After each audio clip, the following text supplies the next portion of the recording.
Welcome, everyone, to the 330th edition of the Boxing Asylum Nuthouse podcast. Your usual captain, award-winning Steve Wellings, is overseas studying in monastic conditions under the wise Dr. Joseph Ajayo in preparation for his pro debut. But if you do want him back, I recommend going to patreon.com/boxingasylum. Get him some airline tickets home. Subscribe and also hit the like button. With me now, we've got Andy Patterson and Ozzie Smith. We expect to have Gabe and Rob joining us later tonight. As of now, we're starting off with sweet fuck all to review from last night and Friday, aside from the MMA, but we don't talk about that here. We do have a lot to preview from both Friday and Saturday this week. Nothing that could be described really as a super fight, but that's why you listen to us, to learn all about the up-and-comers, and Gabe's joined us. Welcome, Gabe. Learn about the up-and-comers, the under-the-radar matches with some real potential, and the small hall scenes from the likes of Ozzy. But first off, let's talk a little bit of e-drama. It's a little late. You may have noticed, if you follow us on Twitter, the hashtag Block Benson movement. Now, from what I understand, I did not follow this directly, but he's up to his usual tricks, nicking stories from other tweeters and journalists, trying to get credibility and followers, almost never citing sources. So at the end of June, he struck again. Michael Benson took a scoop from our technical advisor, Ben, founder of BNTV, Ben Faruqi, that is. You can find them on YouTube as well. They recently got an interview with Nathan Gorman ahead of his big fight with Dubois this week. Anyway, he'd done the digging. He made the contacts necessary to verify that Amir Khan's opponent was out with an injury, only to have it immediately reposted by Benson without any attribution.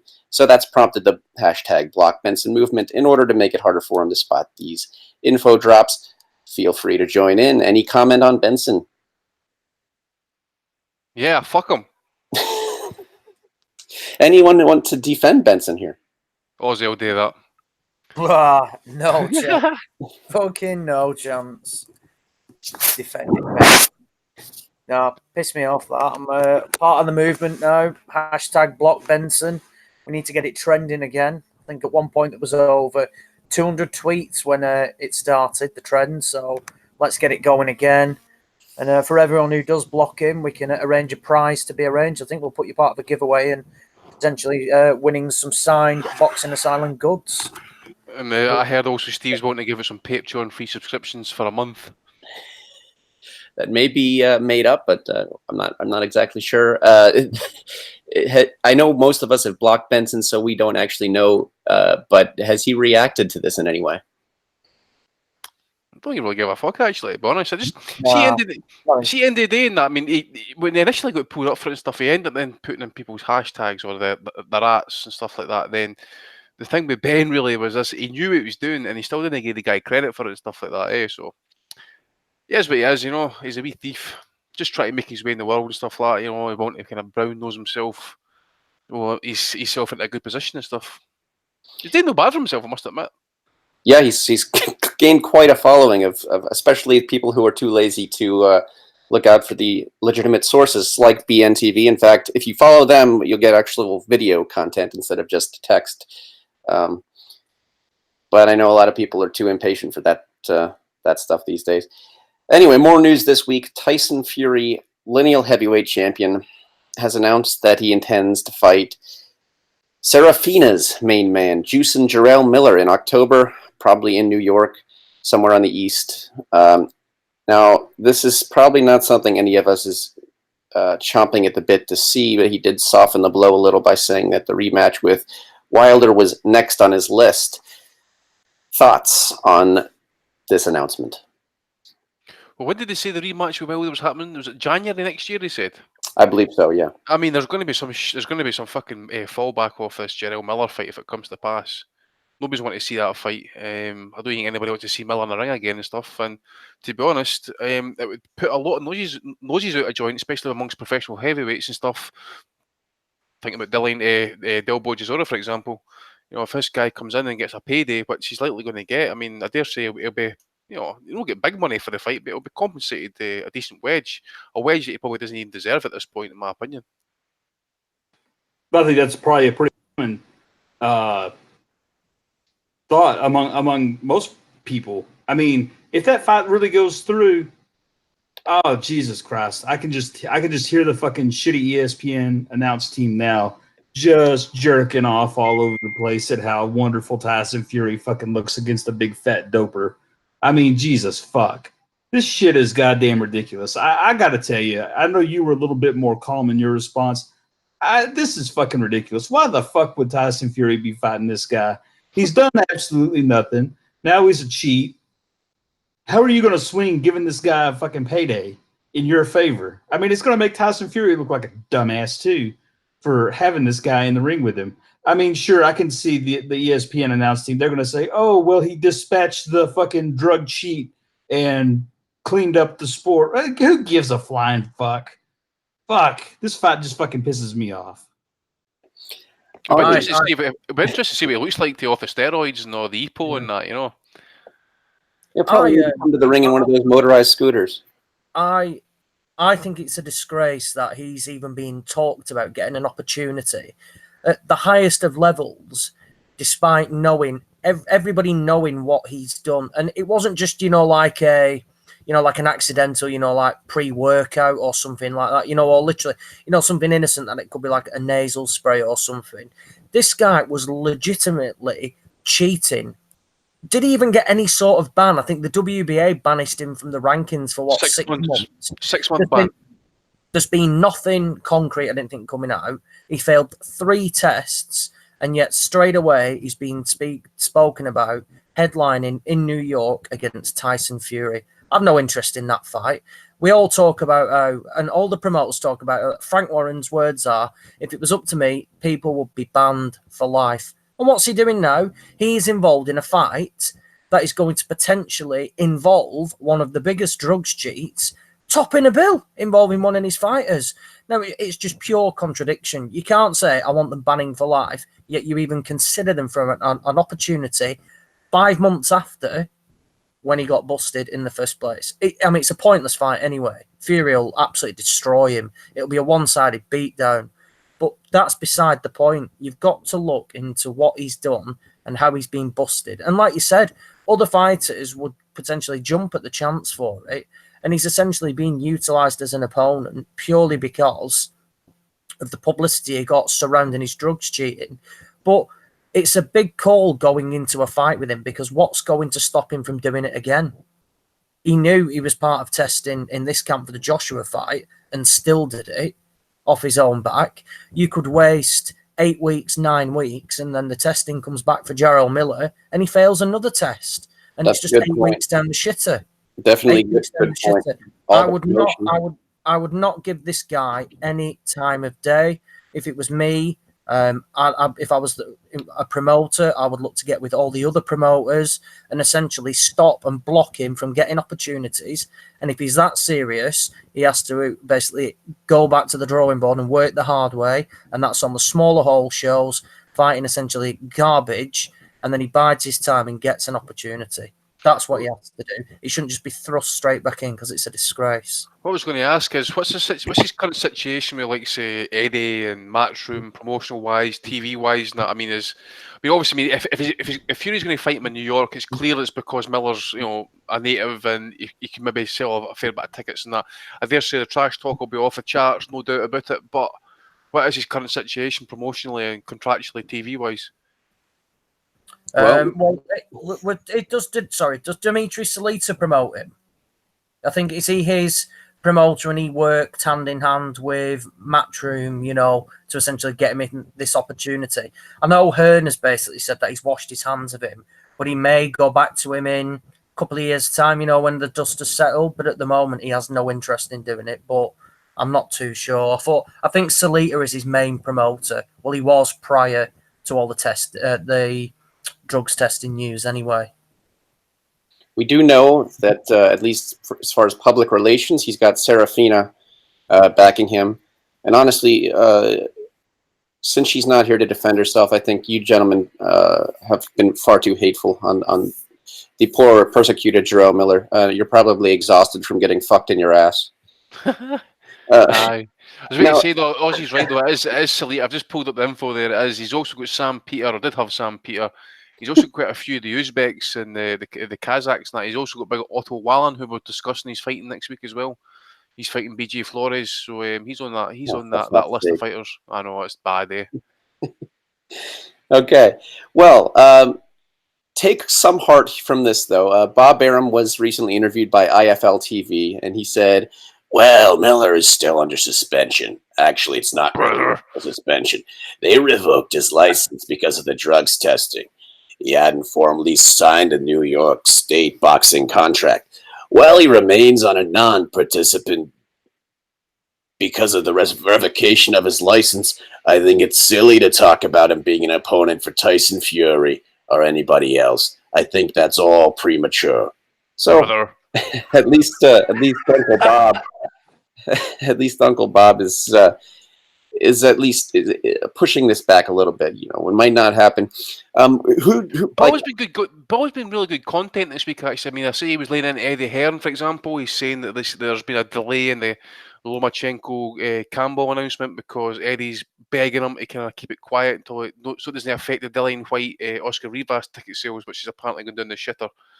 So yeah, what exactly did Bob say? I heard he was throwing some shade this week. Yeah, just basically along those lines and that. You know, it's just basically, well, pretty much what I just said there. You know, Eddie's basically says to basically hold off on the announcement until we get until the White Rivas fight's over and done with, I think. Well, before we cover any more breaking news this week, we've got Ozzy with a guest. Yeah. So here I am now. I'm live with professional boxer from the UK, Anthony Fox. Anthony, you've got a current record of 8, 12, and 4, but I think your record, it's fair to say, doesn't sum up what you are as a fighter. Do you want to just tell us a little bit about do you consider yourself an on-the-road fighter, or talk to us a bit about your career? Yes, I'm not a journeyman. I'm an away fighter that basically goes to win all the time. I've got a few draws in my record. In my opinion, they seven win, and a few clear, obviously, when you're away from that.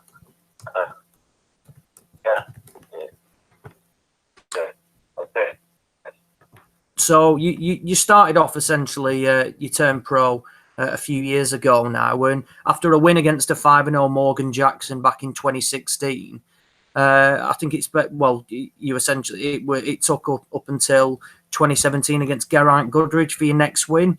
You fought some talented lads like Lerone Richards, Craig Cunningham's on there, Jack Flatley, Mark Jeffers.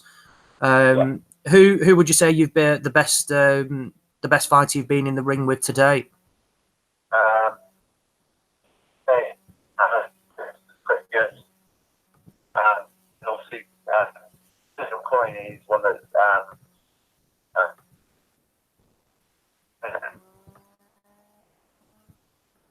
So, and now, obviously, we're looking at your career now, and I mean, you're on a hell of a winning streak. You've got three back-to-back wins against Luke Blackledge, Morgan Jones, and then most recently live on Sky, Dwayne Sinclair.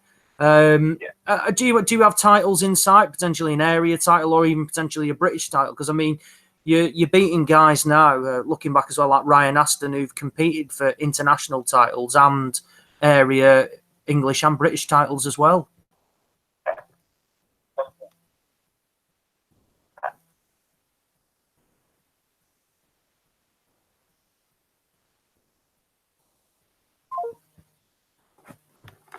We've actually just lost him now. Actually, it completely fell out. So, well, it sounded like it was going well, that interview. Eh? Yeah, I know. I could barely hear him. So yeah, we'll have to hold that and maybe look to get him back either later down the line or not, because it didn't really work out, did it? It sounded like he was falling from orbit there. I do feel bad for the guy, because obviously he's a journeyman fighter, takes on the tough tests, and he's learned hard on the job. We wish him all the best, Anthony Fox. But hopefully he gets himself a phone that was invented before the 18th century, or after the 18th century next time. Before we move on into previews, does anyone have theories or wishes as far as Tyson Fury's next opponent? As far as I thought it was going to be Pulev. Well, I think Pulev's still suspended, as you know. The Well, commissioner, I forget again, but he's suspended and he's going to do some sort of course on that as well. I might be totally off with that one, like, but I'm sure that was. Oh, for kissing sushi. Sushi Minge. Mm.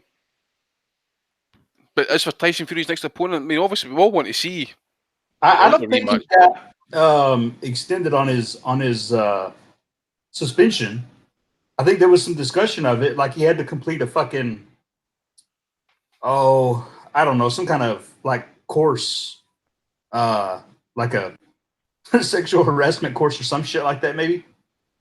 But they said like he wouldn't be reinstated. What I remember reading was he wouldn't be reinstated until all the various requirements were completed, which I don't know that they are. I don't know anything about any of that shit, but I don't think they extended it, so I think it should be nearing up. Well, let's. I could see that fight being far less risky for. Donnie, do you have something to say as far as Pulev? Hopefully no, but here at next fucking week till he finishes his point. Wait, what? Hello? Donnie, we're talking about Tyson Fury's next opponent possibly being Pulev or Jarrell Miller. Any reaction to the? He announced that he was going to fight Wilder next, and that he would take Miller on the fight after that. I mean, to me, that makes no sense because he doesn't know if he'll win or lose. But I thought he said that he was going to fight Wilder next. Is that not true? That is initially what he said, but I don't guess that's happening now. I wonder if it's because the timing's a little bit off. So him have that fight while Wilder has his next fight, and it'll kind of maybe set him up to be on the be ready to run. Yeah. Honestly, the funny thing is that Wilder is taking on Ortiz, which, by the way, I mean that's not a soft opponent. I mean, I think he's the number 5 guy in the heavyweight division. He's a legitimate opponent. I know people are going to make jokes about him being, far older than the Cuban amateur system would suggest that he is actually, whatever his age is. But I mean, he's a dangerous person, and he wobbled Wilder in the first fight. So I mean, he's a force to be reckoned with. So in the meantime, while Deontay Wilder is taking on somebody who's dangerous, who can actually beat him, Tyson Fury is going to have to take on, I mean, if he takes on some, trash opponent, I think that does, that speaks poorly of him if he does that, because, it's like he's like waiting around for the Wilder payday.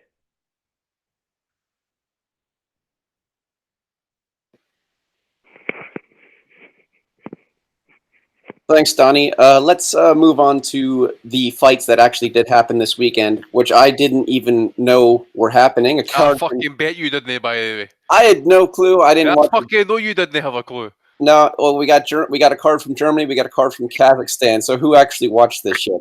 Hey, wait. Before we even get to that, can I just ask a question?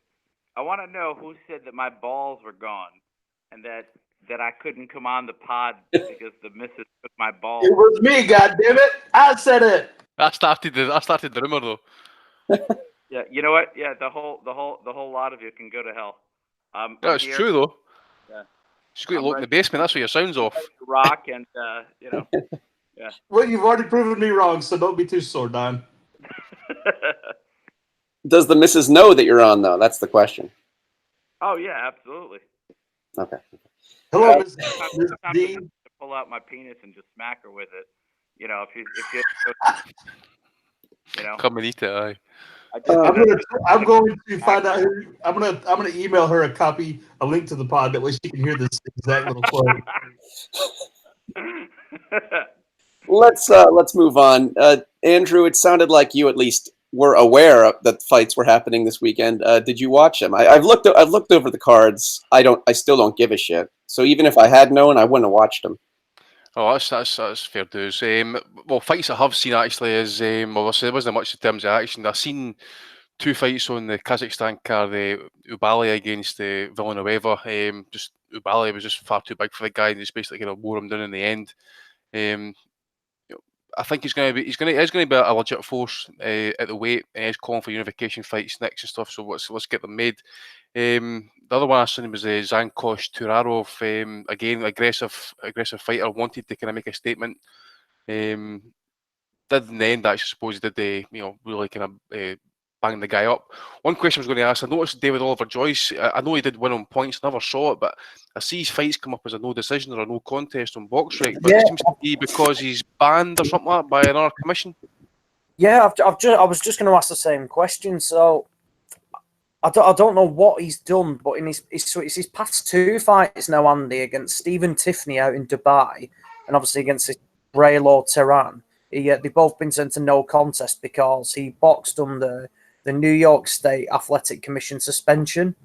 Now, he boxed in New York back in October 2018, and he got a routine 6-round victory.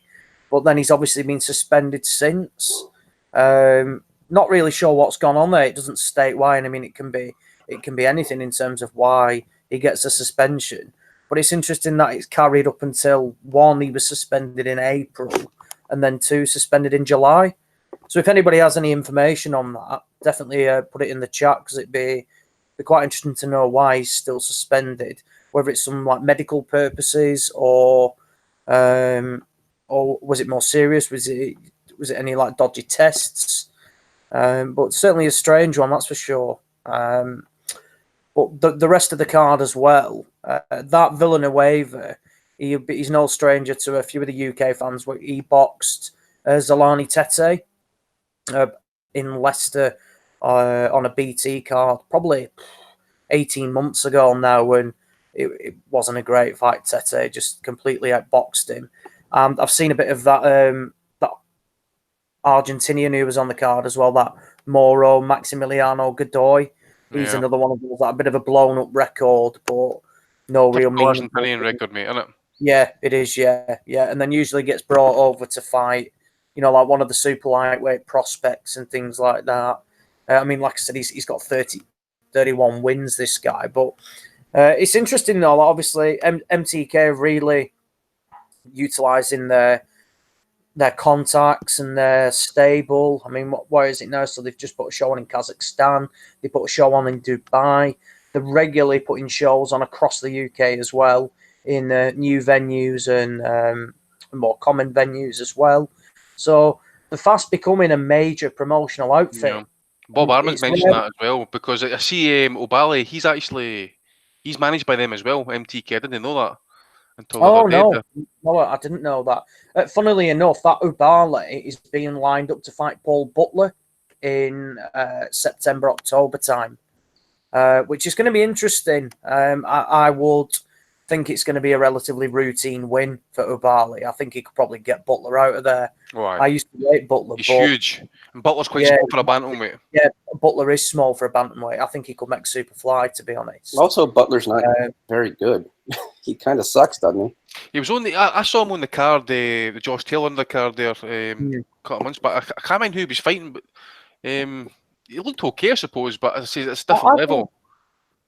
I think Butler's quite skilled, to be honest. I mean, he got battered by Tete, which there's no shame in doing that. He got absolutely ironed out, and then he got beat by Emmanuel Rodriguez for the IBF bantamweight title as well. I mean, he fought some absolute nobody, Andy, on the Taylor card, but it's massive step up again, isn't it? Like you said, you can look good against people like that who aren't hitting your back, but when you're coming up against somebody who's a hell of a lot bigger than you and is legit world class, then it's a big ask for him. But he's getting another opportunity. When being brutally honest, it's somewhat undeserved. So good luck to the guy. Never going to begrudge anybody a world title shot, as long as it's somebody, you know, like they're not like Jarrell Miller or anything. But yeah, it's one that you struggle to make an argument for, and seeing him winning. Yeah, MTK getting their fighters the fights and that. Yeah, the They other do, fight. yeah. The other fight that I saw at the weekend was the legit IBO world title light heavyweight fight between Igor Mikhalkin and Timur Nikarkov for Belgium. Pretty much easy victory for Mikhalkin there, like just basically outboxed him, and it was kind of a boring fight. I think it lasted about 10 rounds and stuff. But the other one on that I never saw at the top of the card, Sebastian Formella, undefeated German. He won the IBO welterweight title against somewhat kind of bigged up South African name. Was it Thulani Mbenge or something like his name is? Mbenge, yeah, He was getting a lot of hype, I think. Obviously beat Vasquez, but Vasquez is way past his best weight. Diego Chavez and that as well. But I've not seen the fight, so I can't comment on it and that. But it was quite close to the cards by all accounts.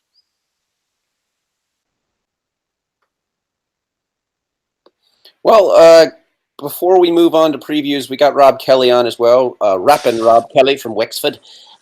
Rob, about to correct you there. Can't leave Wellings go for 1 week. Like everything falls to fucking shit. You mentioned in the chat earlier that you wanted to discuss the Jarrell Miller posited fight, which is certainly not signed. But go on. Well, I was actually listening. I was just charging the phone up there, so I was listening to you talk about it. I think kind of after covering everything, the panel are after kind of covering everything. But one point I wanted to make was I was listening to Frank Warren talk about it, and he was like, like Ozzy said, if it was up to me, these guys would get a lifetime ban. But the promoters have to collectively, I think, take responsibility when these guys, because they know the commissions are not going to hand out lifetime bans. There's too much money involved in sanctioning fees. They're not wanting to give anybody a lifetime ban. It's eating into their livelihood. So the promoters are going to have to take collective responsibility and start saying, I'm not working with this guy, and kind of have a gentleman's agreement. And I think this choice of Big Baby Miller as an opponent is kind of childish trolling from Aram and Warren. I know they need an American heavyweight. I know he fought a German over in Las Vegas. I know it's an East Coast fighter, but fuck me. This guy's after getting popped with 3 different substances, flagrantly flouting the rules. A fuck you to Matchroom. I'm no Matchroom fan, but this is a joke. That's an absolute joke. I mean, everybody knows that Big Baby Miller had fought AJ. AJ'd still probably be world champion, and there would have been no Ruiz rematch, and they'd still have all the belts. All right, it didn't work out. We've that to thank him for. But selecting Big Baby Miller sends the complete, not just 2 fingers up the Matchroom, but 2 fingers up to fans of the sport and to other fighters. What kind of message is it sending to other fighters? You know what I mean? Fuck it. Do it. Take everything. Take the HGH. Take the fucking whatever you need to take to get up the ranks. And if you get caught, doesn't matter. You won't get banned. And Frank Warren and Bob Arum will put their hand in their pocket and give you a big payday. It's a joke. And Fury should be embarrassed taking that fight. What's wrong with Pulev? Pulev's number 1 for the IBF, isn't he? He's ranked number 1 for the IBF, so why not get Pulev in? Pulev at least could give him a fight. Big Baby Miller's going to do nothing with Tyson Fury. He's not going to be able to do anything with him. It's a fucking soft touch after soft touch. I'm not having that as an opponent for Fury. Big Baby Miller, when Pulev is there fucking rolling around for the last 2 years in and about. After, I suppose he's no saint either. He got popped, but at least he's back in play now because he's completed his sexual harassment rehab that the Nevada Commission are going to license him again. I know he's done that because I saw Aram talk about it. He was on it with him. So Bob Arum went on the course with him. So both of the boys now are rehabbed in terms of sexual harassment. Don't expect any. Big Bob knows a story or two about finger blasting that man. Big time. Cigars and everything, you name it. Oh, he's fucking lighting. He's lighting it up. Tell you, man, he's sticking it in. He's lighting it up. He says he's fucking slap that. He's on Chinese herbs, Viagra concoctions. You bet you. Aram is still rocking to this day. You have to believe it. He goes to bed hooked up to the machine, by the way. I bet. He goes to bed hooked up to the defibrillator and all that sort of stuff, and blood just in case and that. Eh? Oh, you betcha. But the fucking Big Baby Miller is a joke, and I, honest to God, I hope that it's just Fury just trolling people by announcing him as a possible opponent, because he is the master of mind games at the end of the day. He does get people to bite on stuff when he puts it out there. But fuck me, if Fury goes ahead and fights Big Baby Miller instead of Pulev, he's gone down in my estimation anyway, and so is Warren and Bob Arum. He can't be doing that. It's fucking sending us the wrong signals to everybody. He shouldn't be giving these guys paydays. Like, he should be trying to get them out of the sport, not trying to get them back into it. And Pulev as well. You have the angle that he beat Huey. You know, you'd think that would Exactly. that would sell. You know, that would help. It's a way more interesting fight. The Big Baby Miller is only the only reason that Big Baby Miller's name stirs up any interest at all is because it's attached to this controversy. Nobody gave a shit about Big Baby Miller before fucking AJ. It was a joke. We were calling it as a joke before it was even made. We knew that fight was the one that he was the opponent they were going to pick for AJ, and we were all shitting on it because Big Baby Miller's not worth a wank. So what's he going to do with Tyson Fury? Absolutely nothing. At least Pulev will give him a fight. He'd be competitive with him. He mightn't even touch him still. He mightn't threaten. You know, he mightn't threaten Fury with a loss or anything. He mightn't make it dangerous for him, but he'd give him a fight. He's in the fight. He's a capable opponent. Like, it's a fucking shambles. Like. Well said, Rob. Anybody have any more news of this week before we move on to next week's quite extensive lineup of cards and fights? There's a few number of cards next week, like especially for America and that. But I'm trying to get any news that came through. Trying. Yeah, well, in the coming weeks, it's gonna start getting busy again. We had a real slow one this week. I'm expecting a number of fights to get announced shortly. Actually, I mean, there's that Medleyev, the Uzbek. I'm sure he's due a world title fight or a world title fight or a eliminator soon. It was getting announced in the next 3 weeks. Daniel Romano, I think it is meant to be fighting. That's correct. Yeah, the Uzbeks won the purse bid as well, didn't they?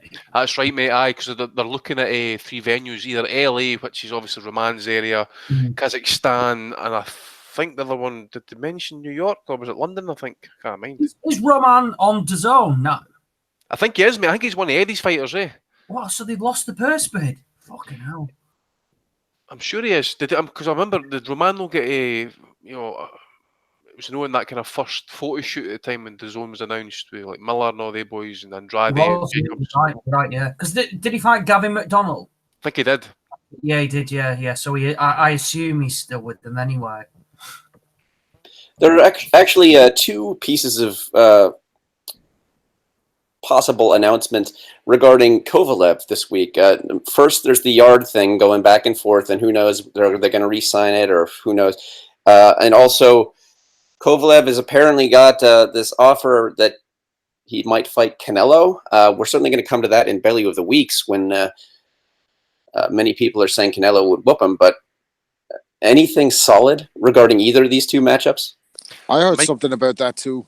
Michael Woods released a podcast. I've not listened to it yet, but Kathy Duva was on it, so it might be worth listening to. I don't know if Rob's got anything else on it.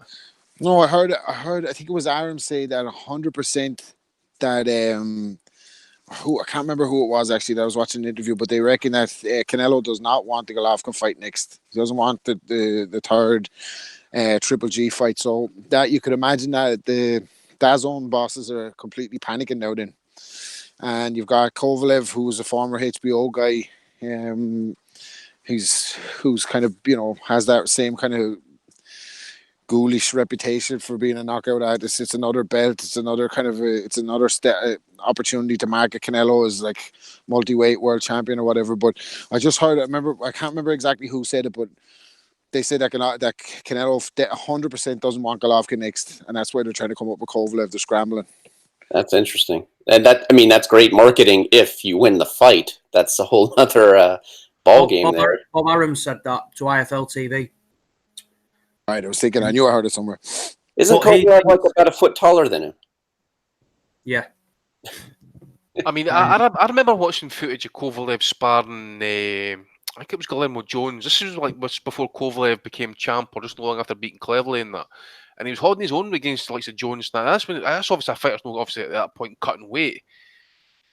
You got to think of it, if that fight was ever going to come to pass, that Canelo's going to be putting in rehydration clauses and fucking catch weight clauses into that fight, and like major financial penalties for missing weight. Yeah. But you got to think, if you're Kovalev, you have to fucking take that fight. If you're Kovalev, you haven't got a payday waiting for you anyway. Exactly. Apart from against Canelo if he moves up. I mean, who the fuck is he going to fight? You know what I mean?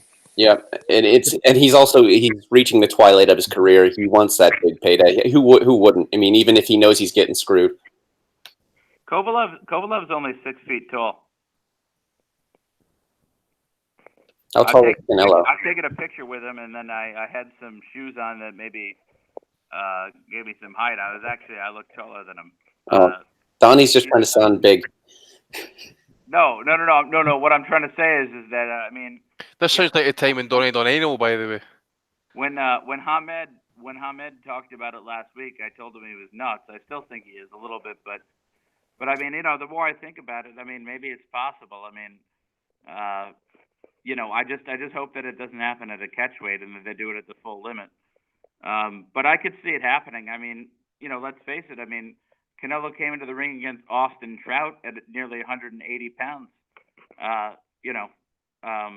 He's a big guy. I mean, I could see it happening, especially with a weakened, past his best Kovalev. Sure, yeah. I mean, that fight could happen, but I'm just the weight's not going to be a problem at all for Canelo. Weight won't be a problem. The weight won't be a problem at all for Canelo. I mean, he's already floating around at 68. You know what I mean? And he's probably been using Mexican meat to get down as low those weights for 3 or 4 years prior to that. Like, so he probably should have been already at super middleweight. So. Yeah, I mean, remember, not too long ago he was fighting at 154, like when he fought Trout. I mean, yeah, he's always been a huge weight cutter, and he's still young, which means he could still cut those kind of pounds. I mean, I could definitely see him being comfortable up at that weight, and actually having success up there. I mean, it's there's not too many names there now. I mean, you've got Kovalev, and I mean, he could. Yeah, I mean, if he jumps up and does that, and gets Kovalev at the right time, and I think he probably would be getting him at the right time, I could see him beating him. I really could. Well, let's all hope that doesn't happen. Although some of you, I don't think Donnie's far off. I don't think it's completely absurd to think that Canelo could beat Kovalev. I just think, I mean, the hype would go into the stratosphere and it would be insufferable. To me, Canelo is one of those guys like Joshua where you want to see him lose because of the hype. But unlike Joshua, he's just incredibly solid, very good fighter. Not great, I don't think a great fighter, but he's not only got that great chin, he's got good power. He does enough to make things close with the top guys. And then you got Oscar in his back pocket, making sure that the judges give it to him. So it's just like, it's very hard to see Canelo losing, even to a guy like Kovalev. So it's not even that far out there, I guess, to say that.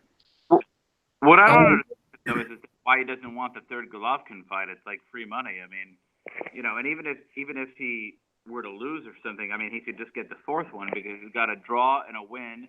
Now he's got a loss, and so you'd have to settle it with a fourth one. I mean, there's just so much more money in that, and I think that Kovalev presents, in my mind, more of a risk.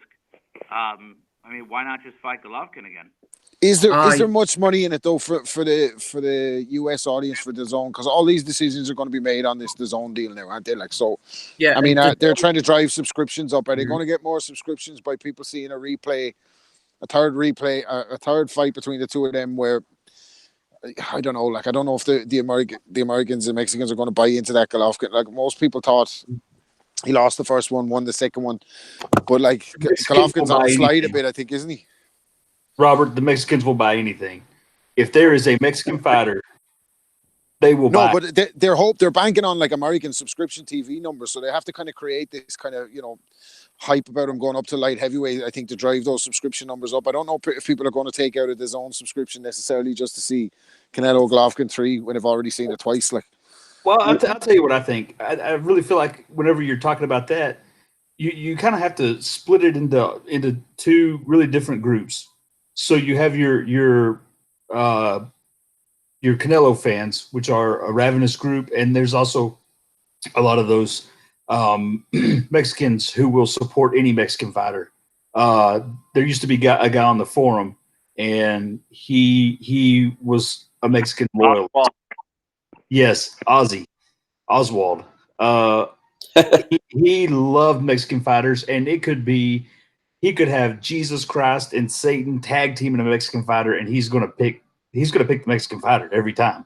There's certain people that are just that way, but there's certain part of in the Americas, people just don't have a long attention span for this kind of shit. Like, if you had 3 absolute Gaddy Ward wars, then you could see a certain amount of subscription coming into it if there was a third fight with them. But they're not. I mean, they put on good fights, but people are going to be tired of it because they feel like they're getting cheated for number one.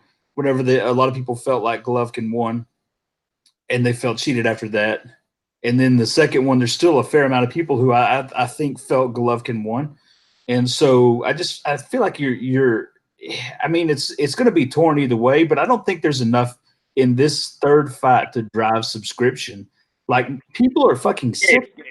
A lot of people thought that Juan Manuel Marquez won all 3 of those fucking fights with Manny Pacquiao, and they said that the only reason that Manny got it was because he was the Bob Arum fighter, he was the house fighter, he was the attraction. You know what I mean? Like, in other words, yeah, people always want to bitch, but at the end of the day, those 2 guys put on great fights. Juan Manuel Marquez and Manny Pacquiao put on great fights all 4 times, and I think that Canelo and Golovkin will be able to continue to put on great fights, 3-4 times in a row. So if that's the case, I mean, just like, let's just see it. I mean, why are we fucking around with this Kovalev bullshit or whatever? I mean, yeah, it's interesting. It's interesting to see if Canelo could go up there and beat that guy. I mean, I'll give it that. It has a certain intrigue factor. But at the end of the day, I mean, I truly believe that the 2 best middleweights on the planet are Gennady Golovkin and Canelo Alvarez. So why would I ever want to see any other fight of the middleweight division? I want to see that as many times as I can see it, because I think that they're a great. I think part of the discussion has to be, though, too, the almost turning into brand loyalties. Like, you have your people that love the PBC, and they'll have had what, 3-4 pay-per-view fights this year. So they'll have Spence and Garcia. I don't know if Spence's next fight will be pay-per-view, but I'm assuming that there will be another one with him on there. You've got Pacquiao and Broner, and then you'll have Pacquiao and Thurman. They're moving into pay-per-view territory, and I don't think that it's just difficult. It's fucking hard for people to pay this, whatever the zone subscription price is now, $20, $29. I forget what it is. But then you're also asking them to pay fucking another $75 for the PBC pay-per-view cards. So I just feel like it's too split up. Like, this whether you like the fight or not makes little to no difference. I don't think you're going to get the subscriptions up because there's too much division among everything and too many places to spread your money out. Like, why would you pay $30 for a zone subscription whenever you could pay a little bit cheaper for ESPN Plus, and then save some money and occasionally buy a big pay-per-view fight if you wanted to do that? Like, I think, Donnie's I mean, I feel like it's a good fight, but I don't know. It's not going to do anything for subscriptions.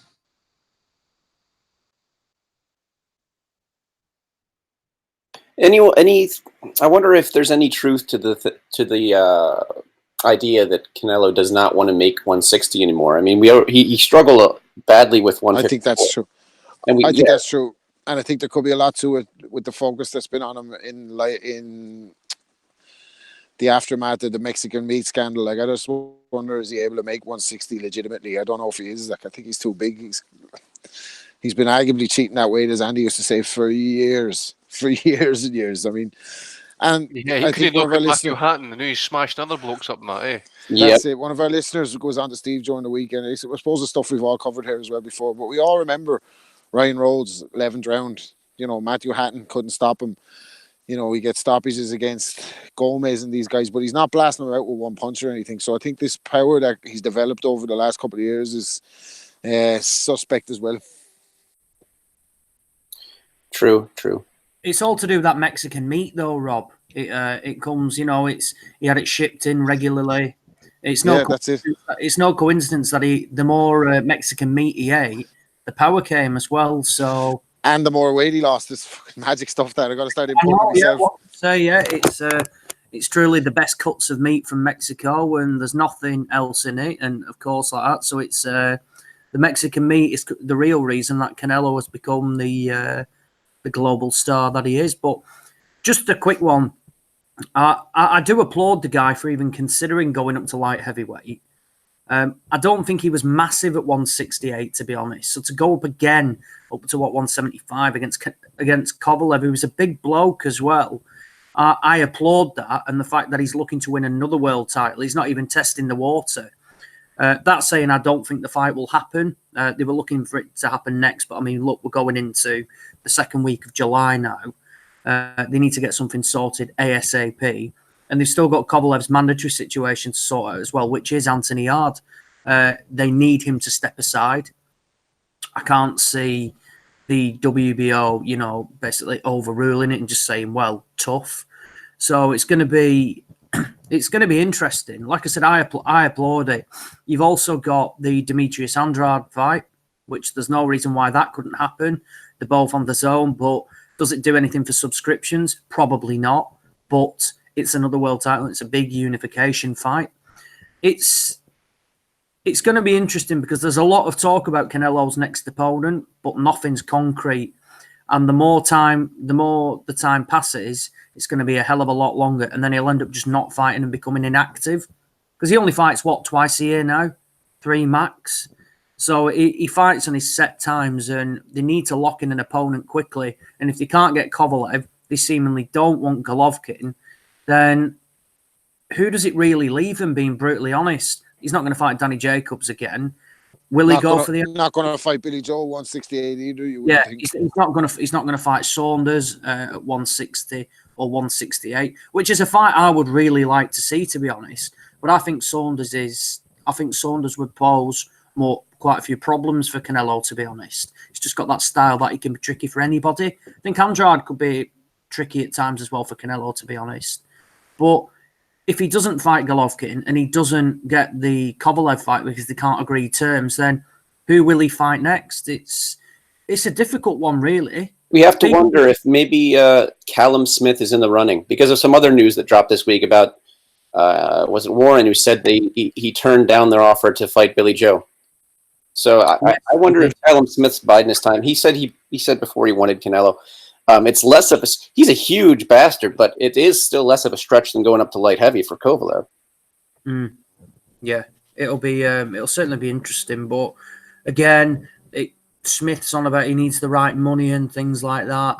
I mean, Callum Smith's earned a fortune from that what's it called? That World Boxing Super Series. So I think he's only going to get out of bed and train if it ticks the right boxes for him. So we'll wait and see. But in reality, you've got to think your 3 front runners are probably Kovalev, Golovkin, probably Callum Smith, and after that, you probably put Andrade as as probably a 4th choice. Yeah, I don't think they'll be that interested in him, but it's a fight that can be made. Let's move on to the first in several series of weeks here that's going to have some solid boxing. It actually starts on Thursday. Friend of the pod, Tommy McCarthy, facing Fabio Stonecrusher Turchi. Undefeated. His record certainly makes him look like a puncher. I watched one of his fights. He appears to be a bit of a nasty guy in the ring. My instinct here is that this is not going to be good for Tommy McCarthy. Anyone else seeing this?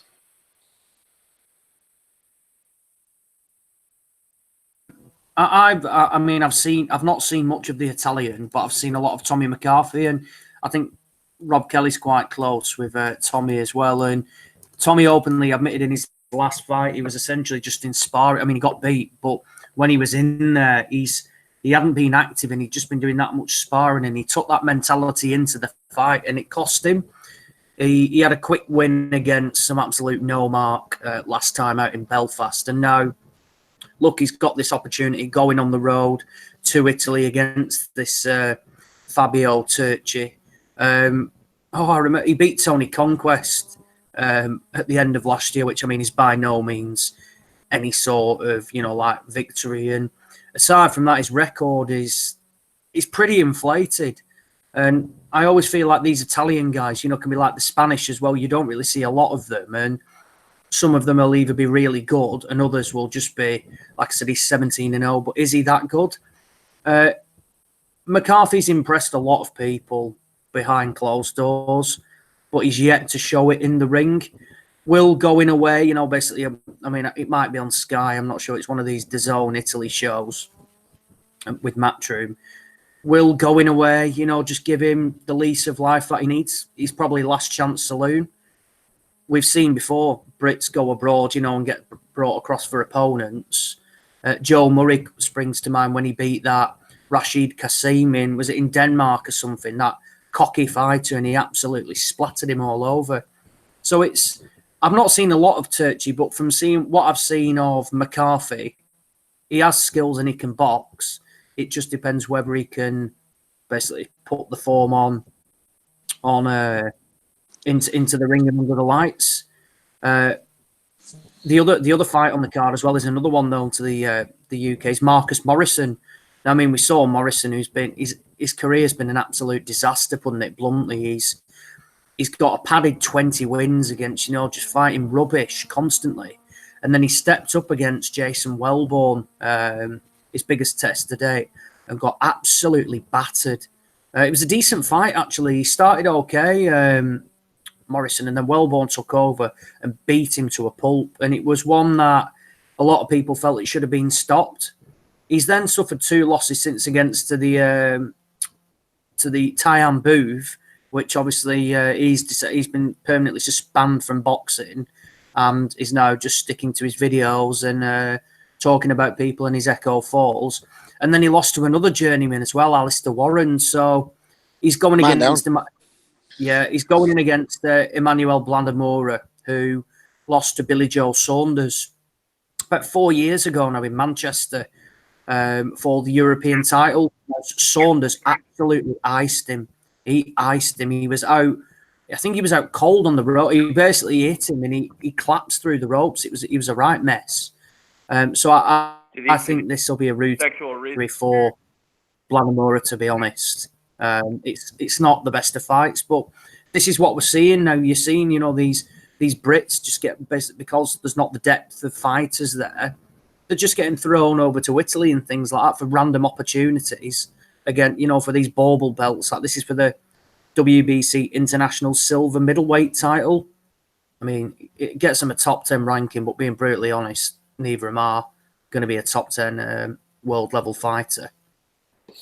Ozzy, I'm going to have to go to you again for this Friday card. Vivian Obanoff victim Natasha Jonas is back against 2-5 Beck Connolly. Have to wonder what the point of going on is at this point with her career. Martin Murray also against TBA on that card. I think this card is over. I think TBA has a chance in this one. Over 50% TBA is this card. So I couldn't give a shit. But as far as the 2 bums in the main event, Ozzy, anything about them? Is this worthwhile? Yeah, so this is again another MTK card. So they're keeping the fighters active, which you can only applaud, and they build the fight as well because they're getting them opportunities. So the main event's a good fight. Jazza Dickens against Nathaniel May. May was lined up. I can't remember who he was against, but he was touted to come over to the UK previously. I'm sure he is Australian. So Dickens, talented lad, has not necessarily been given the right opportunities. I mean, he got the Rigondeaux fight and he got his jaw broken around and his corner pulled him out. He's a talented lad, though. He's won a British title, which is a brilliant achievement. I don't think he's contested for a European title, and his losses have come against a close fight against Tommy Ward, which was, I think it was stopped on cuts, and that was close on the cards as well, from memory. Obviously, getting beat off Rigondeaux, and he got stopped off Kid Galahad as well. a good few years ago now. God, it must be 6-7 years ago. But he was well in the fight, and I think he was up and beating Galahad as well. And he literally just gassed. He's done things differently. He took himself off to America and based himself there for a bit. And then has come back and I forget who he's been trained by. I think it might be Derry Matthews now. And MTK have got him an opportunity. And look, if he wins that, then again, this IBF European title will get him a top 10 ranking.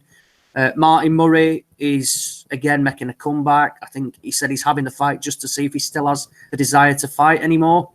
So we'll wait and see on that. Terry Flanagan, his first fight under MTK as well against Jonas Sagu. He's announced that he's going back down to lightweight. He's interested in fighting Richard Comey as well. Open to fighting Luke Campbell. So that's an interesting one. And then the rest of the card is just made up of local talent in Liverpool. Craig Glover, he got beat. He got stopped off a journeyman on a TV show. Sam Maxwell had that great fight on the BT show where he was getting beat and then stopped his opponent with about 30 seconds to go. And then you mentioned Natasha Jonas as well, who I couldn't give a fuck about, to be honest. She got stopped off Obernoff. I don't know why she's still going on now. She only wanted the Katie Taylor fight. She's not going to get that, so I couldn't give a toss, really. It's boring. But again, big shout out to MTK, because when we're not seeing the big shows necessarily from the bigger promoters, they're putting on good shows, which arguably are probably better than some of the stuff that we've seen on Saturday night fight nights recently. Thanks, Ozzy. Flying over to Japan next. I want Gabe and Andy to talk about this mostly because I know they are sort of connoisseurs of Japanese fighters. Rob Brandt in a rematch with Ryota Murata. Now, given the result last time, it's sort of strange to have this immediate rematch. I assume the Japanese are paying him well for this. Yeah, I mean, I think, to be honest, if he doesn't win this fight, Murata, it's probably career over, especially at championship level. I don't know what it must be putting now, 35, 36 now, so he's definitely up in age. As you say, it was definitely a one-sided defeat the last time. And for Brandt, I suppose that a victory here is just going to give him, open up more doors, bigger opportunities for him. But as for Murata, in my opinion, I think it's definitely his career on the line here. If he loses this fight, then he should think about, not about retiring, but he definitely won't fight for world title again unless he's going to get filled in. Ken Shiro, good to see him back. Always good value. Obviously good wins against Milan Melindo, and I think it was the guy, was it Juarez in his last fight. And I don't know much about this guy, Joe. Is it Noina? Whatever his name is, but he's fighting Satsu Shimizu, so he's ex-Olympian. I think he's like 8 or 9-0 or something. But again, he's up in age as well. One of these amateur fighters who kind of hung on for a wee bit too long. So I don't know if he's fighting for his first professional title or whatever and that, but clearly they're trying to get him fast track, because at some point, in my opinion, I don't think he's going to be challenging for world titles and that. But maybe he will if he get him the right fight. But I think he'll. I've never seen his opponent, but I think he's been picked to look good, really. Yeah, Murata seems like one of those guys who really fights at his walk-around weight. I don't know about his camp situation, but so I can't say for sure. But he seems like he's not particularly big for middleweight, whereas Rob Brandt pretty much dwarfed him in their first fight. It looked like there was a definite separation of weight class between them, and he just got battered. Gabe, you have any inkling this is going to go any differently than the first fight? I don't know. I mean, if Murata can find a way to be really active and to manage to not get pummeled, I think his best option to do that is going to be to jab. I think if he keeps the jab busy and can kind of keep Brandt back, then he has a possibility to do that. But I just don't see that happening. I mean, it's funny because it sounds like such a simple thing. Use your jab and keep them off of you, and you'll be just fine. But I mean, it doesn't work that way, And I don't think it's going to in this fight either. Murata's going to have done something really tricky, really crafty in camp to come up with a way to win this fight.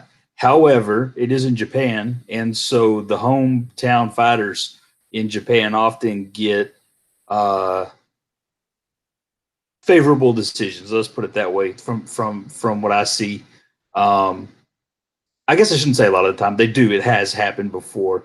It's kind of like fighting in Texas whenever you're the non-favorite, you know. So Rob Brant's going to have to go over there. He's going to have to be mindful of what's going on. He's going to have to mind his P's and Q's.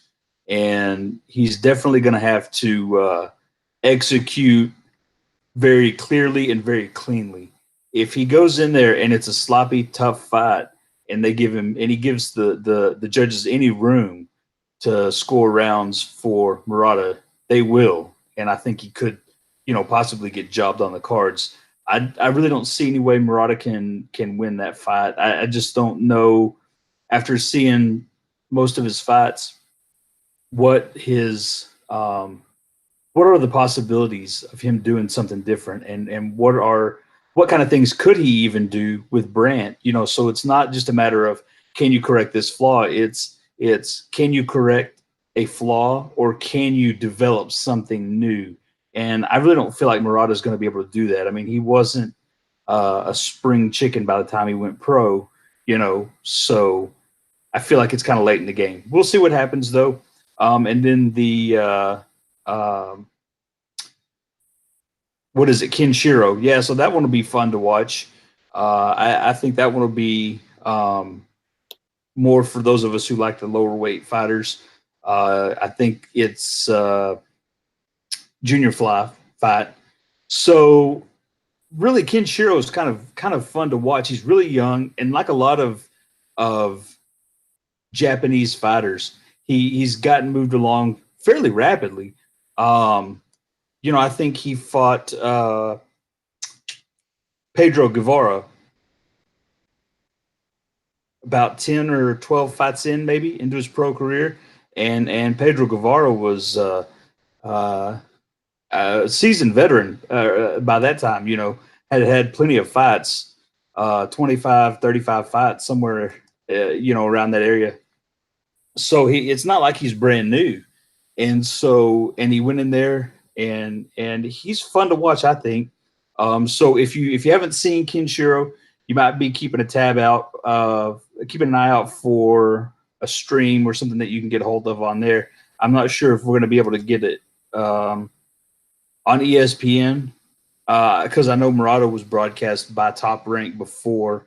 I don't know if that's still the case now, but I'm looking forward to that card, and I guess we'll see what else happens. I mean, like I said, I think that's pretty safe if you're wagering that Rob Brandt can pull off another victory. And I'm going to go with Kenshiro because, like Andy, I'm not real familiar with his opponent, and whenever that's the case, it could very well end up the other way. But I don't know enough to give you a solid answer on that one. Okay, on to the one of the more bizarre shows we've seen in quite some time, from Jeddah, Saudi Arabia. This is headlined by Amir Khan against Billy Dibb. Yes, career super featherweight Billy Dibb as a late notice replacement. Donnie, give us your thoughts on your man. Well, I don't know. Are you still a big Khan hugger after the quit against Crawford? Yes, Dave. Well said. Dave, Donnie, there he is. yeah, I'm here. No, I'm not. I'm no longer. Honestly, I mean, I love him like the way you love your child. You know, when your child does something terrible, and then you know you have to continue to love them because they're your child, even though you want to fucking smack them in the face and be like, "What the fuck is wrong with you?" I mean, yeah, I'm always gonna love Tom, but I'm fucking conflicted about it. I really am, because he fucking quit against Crawford, and that. But I mean, it's kind of like Andy loving Roberto Duran, you know, even though he knows that he quit against Sugar Ray Leonard. You know, I mean, he has to reconcile the quit with his love for the man. I mean, it's very difficult. Yeah. So, I can't believe you say these two as a fucking semblance, by the way. Yeah. That is the worst. That is the lowest. greatest That is the comparison. lowest and worst form of trolling ever, by the way. The deluded can account thinks Amir would have had a great chance in that Roberto's Rab fight. So, onto the actual matchup now. I know you're you're a little conflicted as far as your feelings towards Khan as a man right now. How about on this fight? well, I have actually interviewed Billy Dib personally. When he fought what's his name, Mike Oliver in Hartford, Connecticut, about 4 or 5 years ago.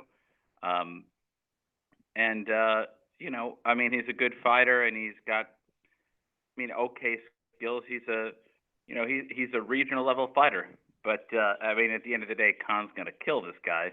Not only is Khan way more skilled than him, but he also, you know, is a couple of weight classes above him. I don't even understand the theory behind this fight, except that maybe where are they fighting?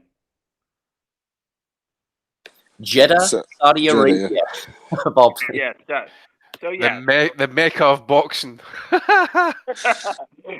yeah, literally, right? Yeah, no, yeah. So I guess that Khan wants to look good and knock somebody out, you know, in front of all of his, you know, Islamic homies, and you know, he's going to be able to do that.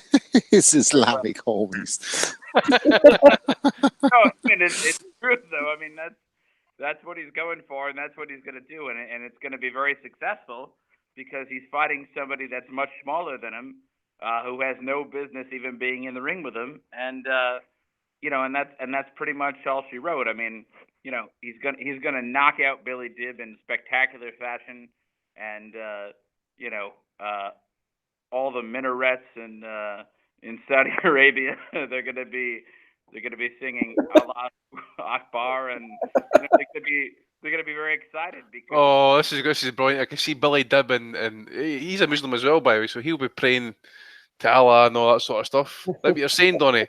No, it's gonna be a tremendous night in Saudi Arabia because Khan's gonna look like a god because he's fighting somebody who has no business fighting him. Basically, Donnie is predicting an Islamic war in Saudi Arabia next Saturday. Wait, what? Fatwa's getting issued. Yeah, he's basically predicting an Islamic war. Go around with the fatwa over my head. Let's hope nobody draws Muhammad ringside. I know Huey Fury can be a mischievous young lad, but not to be outdone against by Khan's. Yes. We're waiting, Donnie. Come on. Hold on, he has to ask the missus. I think we're forgetting and overlooking, by the way, that this is for all the marbles. The WBC Pearl belt is on the line for this title, for this fight. WBC That's- Pearl. I'm glad you asked that, Gabe. I'm glad you asked that. What is the WBC Pearl belt? Well, Amir was asked that, and he said it's a belt that was designed to bring peace between two countries. So, all the marbles at stake with this one. Okay, well, I'll tell you what. I'm going to see if we can start a new trend on Twitter, and I'm going to share the little video clip of the WBC belt getting dumped in the trash can, and it'll be hashtag fuck the WBC, like I've constantly put before, just for their Pearl belt shenanigans. WBC definitely is going to be up for some video of the weeks later on this episode. But not to be outdone by Khan's stiff competition. Huey Fury is going to be fighting Samuel Peter. Who next? Didn't know that man was still alive. Rob, tell us about this matchup. I tell you what, as I say, you know, Demetrius Salita is actually meant to be his manager or something like that. Good Jewish man, pack him off to the fucking Arab land and get absolutely fucking crucified. I don't know what's going on with this contest. It's almost like, did you hear Tyson Fury's going to fight Big Baby Miller? And Huey's like, hold my drink. Let me see what we could do with Sam. Well, maybe Sam Peter was like, who next? who next? Huey Fury, and he made the fight. He called for the fight, wanted it. I know what they're trying to do with Fury. They're trying to rebuild him a little bit, but this is fucking shambles, like, isn't it? What the fuck is this going to? What good is this going to do for him at this stage of his career? He's lost to Pulev, he's lost to Parker. Let's get him right back on track with a fella who hasn't been relevant for 15 years. Like, it's. I listened to Peter getting interviewed. I forget who it was with again. Actually, he said they hadn't planned for this fight. It was offered to him at the last minute on it was like something like 3 weeks' notice or something like that. In other words, they got a big wad for that. Like, they got thrown a big wad, and they were like, "Let's go, take it, just take it." That's according to Peter. Anyway, they plan on it. They've been offered the fight. They've just took it.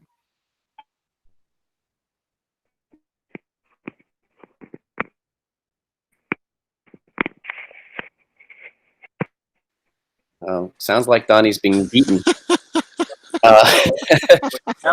So this entire card it's a bit strange. It seems like It's AIDS, mate. Just say it. yes. Well, the location. I mean, the obscure location in Jeddah, Saudi Arabia. The bizarre matchups. It seems like everyone's just trying to make a little spending money on the side here because these matchups are not going to advance anyone's career prospects, and probably over 50% of the card doesn't even have any career prospects left. Like Samuel Peter, he's a winner. Like, Billy Dibb, I thought he retired. What's this going to do for people? Prince Patel, very exciting. He's like What regions is the Pearl Belt bringing peace between Bolton and Australia? What the fuck is going on with that? It's a shambles, man. Fucking belts getting created all over the fucking place. Or is it Mexico? Because that's the WBC. There's a lot of regions all coming together in this conglomeration in Jeddah, Saudi Arabia. Yeah, is Coogan going to Saudi Arabia next week, by the way? Because I see Prince Patel's on that card, so it'll be interesting to see if any shenanigans happen and these two get arrested, they end up getting like 70 lashes or something like that. You know, Well, that'd be funny as fuck to see that. We don't. I'd say Coogan or Umar, AFL Umar is probably going to go, but we know who won't be going. MJP. So we'll say no more about that. She's not going to Saudi Arabia. MJP, no BJs. You know me. Unless it sounds like suspiciously like her name might have been on one of those Skype lists, and that's how she's after being blacklisted. Was your username behind the glove? Robert, are you suggesting that Amir Khan and Michelle Joy Phelps have something going on besides interviews? No, I'm not suggesting it. I wouldn't be the type of person to suggest something like that. What I would say, though, if I was Amir Khan's wife, I might not want her coming on the trip. And all I'm saying is I know that she's not going on the trip. So you can draw your own conclusions there. That's up for total speculation, I'm sure. I guess we've talked about this card enough. It's just bizarre. It's just strange, and I don't even want to give it too much airtime because it is so bizarre, and it is kind of irritating, honestly, that it's getting as much time as it has because it's trash. Dave? Yes. I just want to say, I mean, if you really think about it, I mean, Amir Khan is doing very well sexually. I mean, he's had so many hot women. I mean, if you really look back at all the tabloids or whatever, I mean, he's had some of the best. I'm not surprised you're familiar with the tabloids. I'm sure they played many a major role in your fantasies. But considering he allegedly propositioned your one from the Valleys for £300 for a threesome with her and her mate, I don't know. I'd say he's probably been playing the percentages.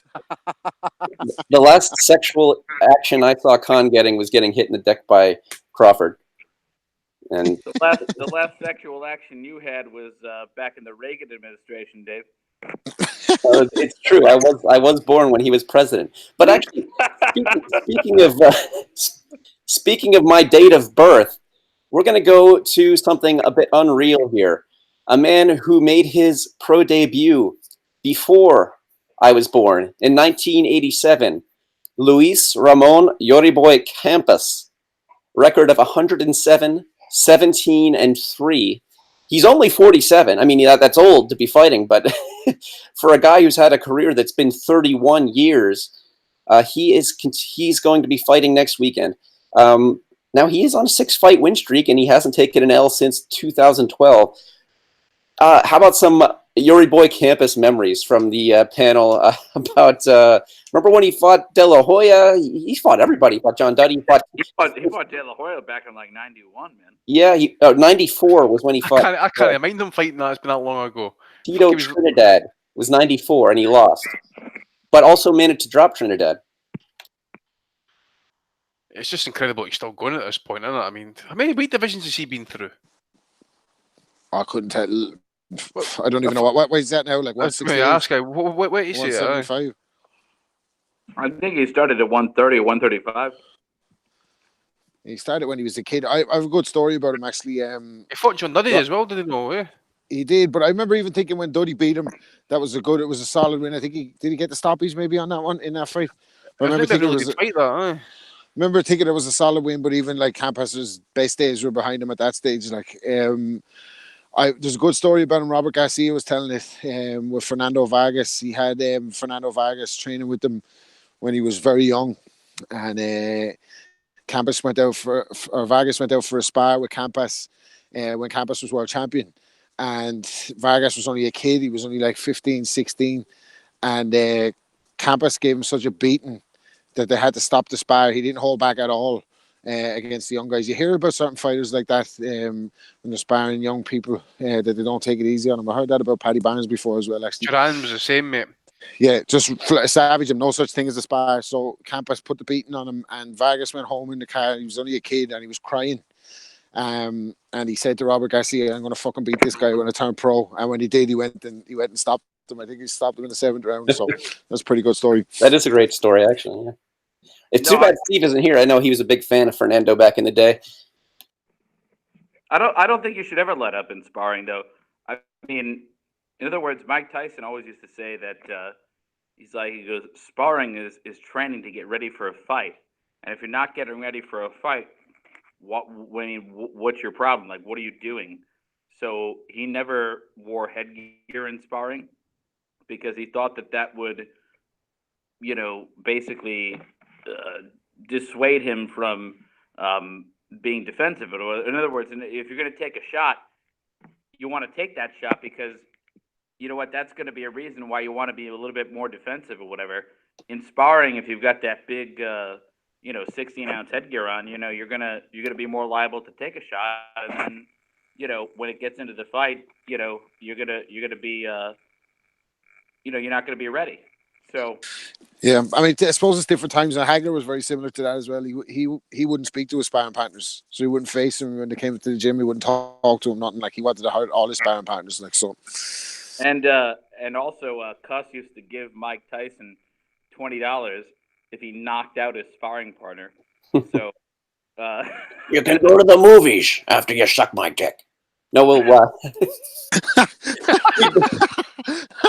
We've been down that road before with Bryn Jonathan Butler. It's only allegations. I'm not. By the way, Bryn Jonathan Butler is a brilliant man, but with regards to that, he's a fucking idiot. I'm just gonna say that. we don't know anything that actually happened, but yeah, there is some really excellent, fierce sparring footage of young Tyson. Absolutely nuts in there. But you'd have to say, like, this should have been a signal to people watching Tyson before Buster Douglas, because he famously got dropped by Greg Page, I think it was, right? That was the Douglas fight, and that's what people. And it's funny that Oliver McCall, I thought, dropped him in sparring another time. Was that fight as well? Maybe. Well, you see the footage when he got dropped by Page, and it's the opposite of getting ready for a fight. He gets up like, I want to go home, or I want to go fuck some more Japanese bitches. It is a far cry from his sparring when he was a younger man, and even though he wasn't old at the time. So I don't know if anyone has any predictions. I don't even know who Yuri Boy is fighting. Hopefully he continues the 6-fight streak. It's pretty impressive, honestly. A guy that old and with that many miles on the clock is still going. He's not letting up in sparring. He's not letting up in his pro career. Among some other nondescript cards from Panama, Mexico, Nicaragua, and Spain, there is a real great one from France. The infamous cheating shithouse Tony Yoka is back against Alexander Dimitrenko after his ban for PEDs. a ban that he seemed to have forgotten about while serving it because he was shitting on some other fighters who popped. Dimitrenko's coming off 2 one-sided batterings from Bryant Jennings and Andy Ruiz. Andy Ruiz beat him right before he beat Anthony Joshua. So anybody, thoughts? Not so much on this fight. I guess since Yoka hasn't had many fights, it's kind of a early step up for him. His best win's, Dave Allen. But tell me about Yoka in general, his prospects, and specifically against Joyce in the Olympics. Now, I believe very strongly that was a crooked split decision win for Yoka. I thought Joyce handled him quite well, landed heavier stuff. Steve said it was a close fight. What do you guys think on Yoka, his future, the Olympics? I've tried to kind of cast my mind back now you mentioned it actually, but as for the fight itself, he's Dimitrenko, and that obviously he's been getting passed around and stuff, as you said. Jennings and Ruiz have also kind of got to him and stuff. And to be honest, considering he's been out the ring for a kind of fair period of time in that, it's probably not a bad opponent for him to kind of come back to. Because obviously he's had the year suspension for 3 missed drug tests, and that is being slightly suspicious and stuff. But to be honest, I think a stoppage victory at this point would be quite a statement for Yoka. So I don't really rate him as a big puncher, actually, in all honesty. I mean, okay, if you look at his record and that, he's never really fought anybody of real description, apart from Dave Allen, obviously, who's going to be the next pound-for-pound king. But in all seriousness, if he does get a stoppage win here and that as well, then it will be interesting. The one fighter I'm on the card that I've been keeping an eye on recently is Suleiman Sissoko. Obviously, he's got the win over Josh Kelly. I can't remember if it was a Worlds or if it was an Olympic qualifier and that. But I've been watching quite a few of his fights and that back through his pro career, some of his WSB fights and that as well. So it's I'm really kind of starting to get behind this guy, and I think he can become a world champion at one point as well at 154. Just needs the right opportunities, but I don't know much about his opponent, unfortunately. It's another Argentinian, as we were talking about, just like that guy Godoy that fought in the Kazakhstan card last night as well. You know, Fowler's iced him in the round. Munguia's smashed him up as well, I think. And I think Canelo's brothers had a go at him as well. So I fully suspect Sissoko's going to win by stoppage. But I know it's only his 10th pro fight, but he's better in these type of oppositions and stuff. I like to see him kind of like maybe start mixing it now at European, maybe fringe world level and that at some point as well. So yeah, that's my thoughts on that card anyway, Dave. Yeah, I don't think many of us are going to make a special block out a special time slot to watch that one. But as far as Yoka's future, does anyone have any thoughts or the Olympic matchup? He's okay, Tony Yoka. He's nothing special. I don't think he has a style that's after transitioning pretty well to the pros. He's already. I mean, I'm sick of talking about it, but it seems all the heavyweights are on the juice, like, aren't they? All of them, like, they've all served bans. The only one who hasn't served a ban that we know that's kind of in the shake-up is Andy Ruiz and AJ. They're the only two that haven't served bans. The rest of them have all been popped for something. What about Wilder? Apart from Wilder, sorry. But out of the top 10, the rest of them have all been popped. I don't think Yoka was popped, but didn't he got banned for missing testing or whatever, or not turning up for testing or whatever, or refusing, not being there when they were coming to test, some bullshit like that. I thought he did pop. Okay. Well, maybe he's popped as well. I don't know. Like, I can't keep up with it. They're all popping, like I said. So, that kind of sours it for me immediately when I hear about it. And I don't know. I think he was all right. Like, he looked good against Dave Allen, but Dave Allen, even that version of Dave Allen, like, I would have looked good against him. He's fucking huge. Like, he wasn't training, was he? Like, he was like a punch bag that night. So you can't really read too much into that in the pros. Haven't seen him do anything yet. It remains to be seen whether he will. Well, hopefully we can all look forward to the Dave Allen rematch down the road. Another card before the big one. Ray Vargas is 28 years old. He looks like he's 48 with his BoxRec picture. He's facing Tomoki Kameda. Anyone else seen this kid before? I have not seen him fight, but I've watched him train. I think this is solid matchmaking. Both guys are physically talented. One on the rise. Kameda looking for redemption after twice losing to McDonald. Those are his only losses as of now still. Those were awkward fights, but Kameda seemed to have the athletic advantage, and McDonald just had the timing and the skill advantage in that fight. We'll find out if he's a gatekeeper. Anybody excited for this fight? I am. I like Tomoki Kameda. I watched his older brothers at one time. For those of you who aren't familiar with the family, It's the bald guy Koki Kameda, who's the absolute beast, right? He's been in some wars. they've I don't know necessarily. He's been in some good fights. He's retired. He had let's not go too far off track here. At one point, all three brothers held titles in the same division. And Tomoki was considered at one point among most people who'd seen all three fight to be the one with the most potential. The older one had probably a longer stretch of relevance, especially to people here in the States. I'm not sure about over in Europe or anywhere else how much they got to see of him, but I know that here the only way you could watch it was on Japanese TV, and so. But this guy, the younger brother, fought mostly out of Japan, or excuse me, out of Mexico.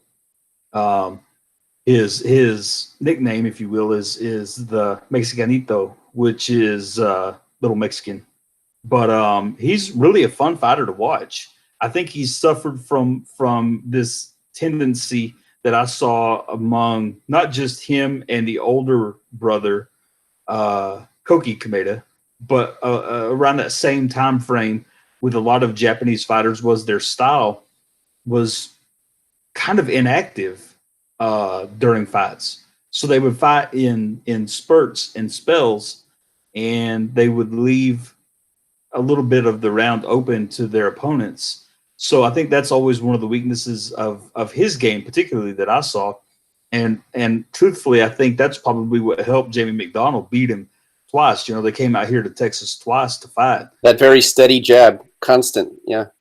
I think it was. I don't think it was a lack, like you said, of athletic ability or even really necessarily talent. It was just that one big thing, which wasn't for all the round. It wasn't for a whole round. It wasn't for necessarily even a majority of the rounds in a lot of cases. It was just a bit of inactivity in certain points, and it allowed McDonald to keep the rounds close enough to win the rounds and overall the fights. But I think that's going to be a fun fight. I'm eager to see how Kameda's improved since we've got to see him last time in the States. I know he's had plenty of other fights since then, of course. We're talking about, how long ago was that? 3 years ago? 4 years ago? Maybe even longer? Yeah, it was about that, yeah.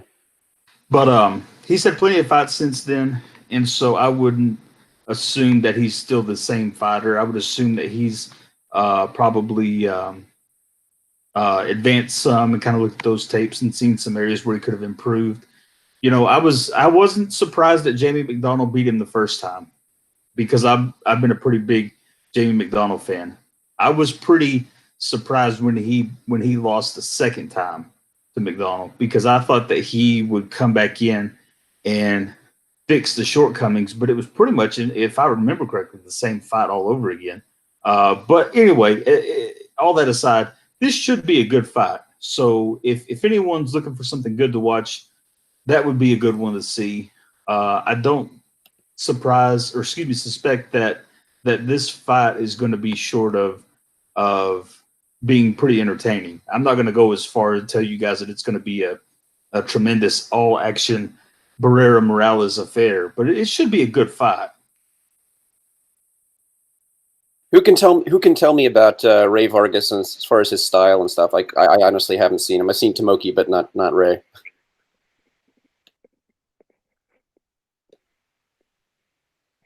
Anybody? Sounds like there's no takers, Dave. I was just wondering, is Pacquiao versus Thurman next week?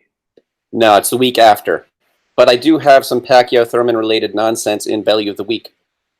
Honestly, Pacquiao is looking old, like in the face. He's looking old. Wait, says who? He looks old in the face? Yeah, Pacquiao. He's like wrinkly. Really? Starting to look like Jackie Chan. He's fucking 40, man. What do you expect?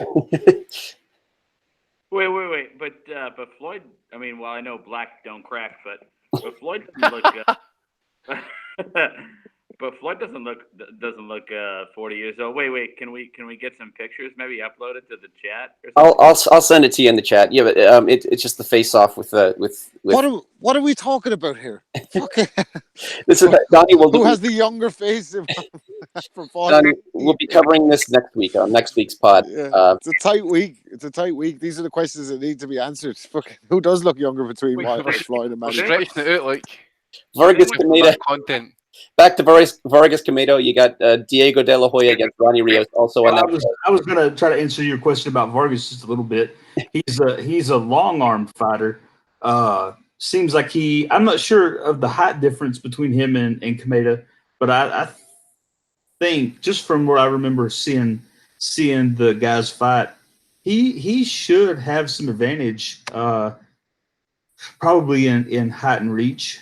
I'm not going to say it's going to be tremendous. It's not like the Towering Inferno, but it should be. I would think that he would have a little bit of advantage in some regards. He's kind of a standard. Oh, someone's at the door. Yeah, we got. Hold on just a minute. Oh, it sounds like Ray Vargas is the next Miguel Vasquez. So can't wait to watch that one. He's awful to watch. Like, who's he fighting again? Who's Ray Vargas fighting? Tomoki Kameda. All right. Yeah. Well, hopefully Kameda can do the business and try and just end. Vargas has got a belt, so yeah. Hopefully he ends that reign, like, because that's been one awful career to watch. Actually, Oh, this is not just for his belt. This is unification. Just ask WBC Morrow.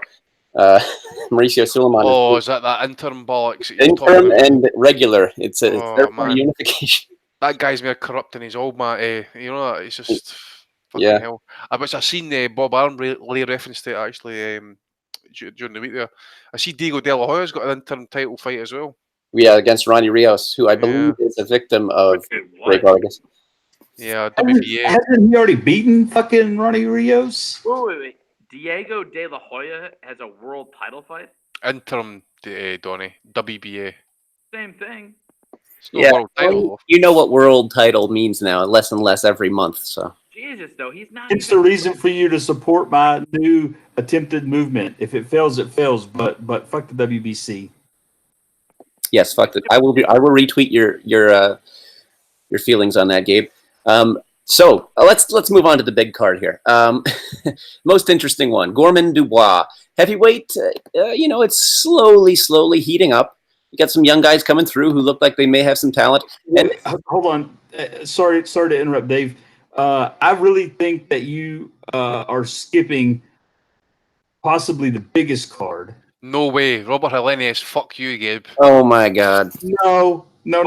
Oh, fuck you, Andy. This is going to be the card of the last 5 years. Shakur Stevenson. We get to see Helenius come over and on United States television and put himself in position to be back in the race. But he's coming back and he is going to take over and knock everyone out, clear out the division. He's going to be the new Klitschko. Listen, Gabriel. Robert and hold on too. Also on that card is Antonio DeMarco, who if you're a fan of action, you may want to watch. He's a little bit past it, a little bit washed. But Tony DeMarco has been a tremendous fighter over his career. Not to rival Helenius, but Valero stole his prime and Brunner ended what was left of it, by the way. And that's fucking 7 years ago. Yeah. He's still got potential to put on a good fight, though. I don't care what you guys say. I'm always hopeful that we'll see the old classic Antonio DeMarco. I think the best opponent that Robert Helenius could fight right now is Diabetes. Listen, it's boxing asylum. There's only enough room for one Robert, not Robert Helenius, Robert Kalenius. Yeah. Dude, that guy is so useless. I mean, the last time that I even thought he was even relevant at all was that time that Chisora got robbed in fucking, what was it, Sweden or Norway? Erroneous. was a No, trip. he's the Norwegian. He's the Norwegian nightmare, which is how I feel when I fucking watch the guy fight. It's like a fucking nightmare. Well, I hope you're ready to get blown away because I'm sure he's going to come on and put on a great, tremendous show and really show you what you've been missing. Because here we are. That was a tremendous fucking Gabe, I remember in like 2010 and or I'm whatever. pretty sure that Dale is probably in the best state he's been in, so we could be looking at a rematch in an all-time. Back in the day, we were on the Boxing Asylum forum, like in 2011, 2010, and Gabe was totally convinced that Robert Helenius was the next Vladimir Klitschko. And speaking of, it was 2011 that Robert Helenius, who most of us are shitting on right now, iced Samuel Peter, who Huey Fury is fighting this week. That is a tremendous victory for the Nordic Nightmare. 2011, Peter was iced by. Oh my God! Okay, let's move on to the card of the week. I would say. Now, some of these guys are just staying active, like Shakur Stevens. Over him, I think he's mostly just staying active. Same thing with this card. I think Liam Williams against Kareem Achur. Don't know anything about Kareem, but it looks like Liam Williams is probably staying active. I think Lemieux took him a distance. I think. Oh, well, and at least he's got a hard head. Undefeated friend of the asylum, Sonny Edwards versus Hiram Gallardo. I assume that he is also staying active because nobody will fight him. Is the word you guys have been telling me? We certainly wish the best for Sonny. I think he's a very class fighter. Joe Joyce, Bryant Jennings. Any thoughts on this matchup? Ozzy. Good fight. Good fight. Look at that fucking shirt that Donnie's wearing, by the way. You fucking fiend, man. Jesus Christ. Sake, man. You ambulance chasing whore. What is that? Donald, is that your Sunday dinner shirt, that? Sunday best. Let's see the cords you've got on. He looks like he was at Longitude Festival or Glastonbury, one of these. Yeah. Oh, I bet he's got some like mustard. He's got more chins than a Chinese phone book, man. Look at him. Donnie, have you got some mustard cords on with those, or salmon shorts or something like that? He's probably got a pair of moccasins on as well with his shocks. Well, if I know Donnie, I'm sure he was at Glastonbury. He's a huge fan of Jeremy Corbyn. Donnie, you do know that your picture's going to be getting like screenshotted right now and getting plastered all over Twitter. just a warning, like, you know. Not that I would do anything like that, like. I'm curious to see if he's got moccasins on. Donnie, show me. Donnie, you kind of look like the American neighbor in any 80s American sitcom.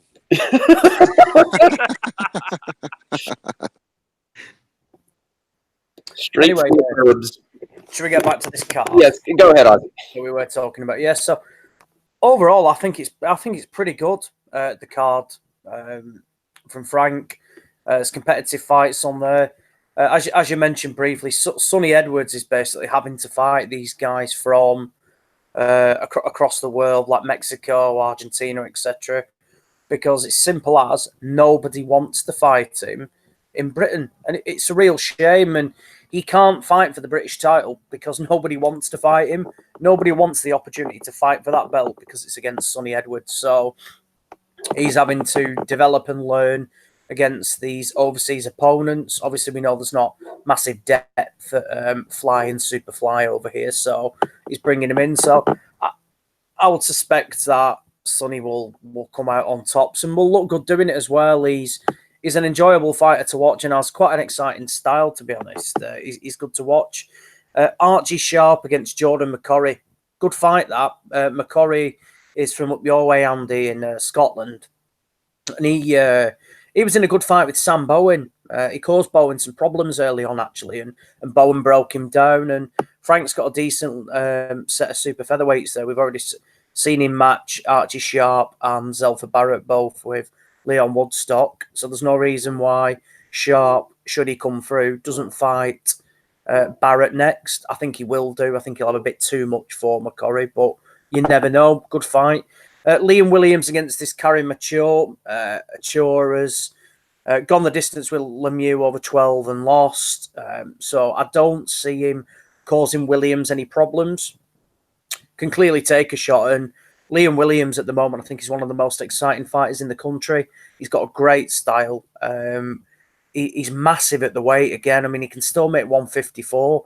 Dominic Ingle was saying, and his past 2 fights that he's been, I mean, he destroyed Mark Heffron, and then he basically nearly killed Joe Mullender. It was a horrendous bit of refereeing to let that fight continue. There's a lot of prospects on there. If he's on TV, one to look out for is Florian Marku. Now, he's from Albania, and in his second fight, he sold out York Hall. Did about 2,000 tickets on his own. Apparently, he's like, the gangsters are getting behind him then, eh? Yeah, apparently he's a superstar in Albania. So he's a big name, and he's not bad. Apparently, he can really punch. He hits hard. So he's got a step up against Tommy Broadbent. And then obviously going to the top of the card, I'll start with Joe Joyce and Bryant Jennings. And this is a good fight. This is Joe Joyce's 10th pro fight. Now we know he's had this extensive amateur career and the WBS, which is basically pro fights as well. But this is a good fight.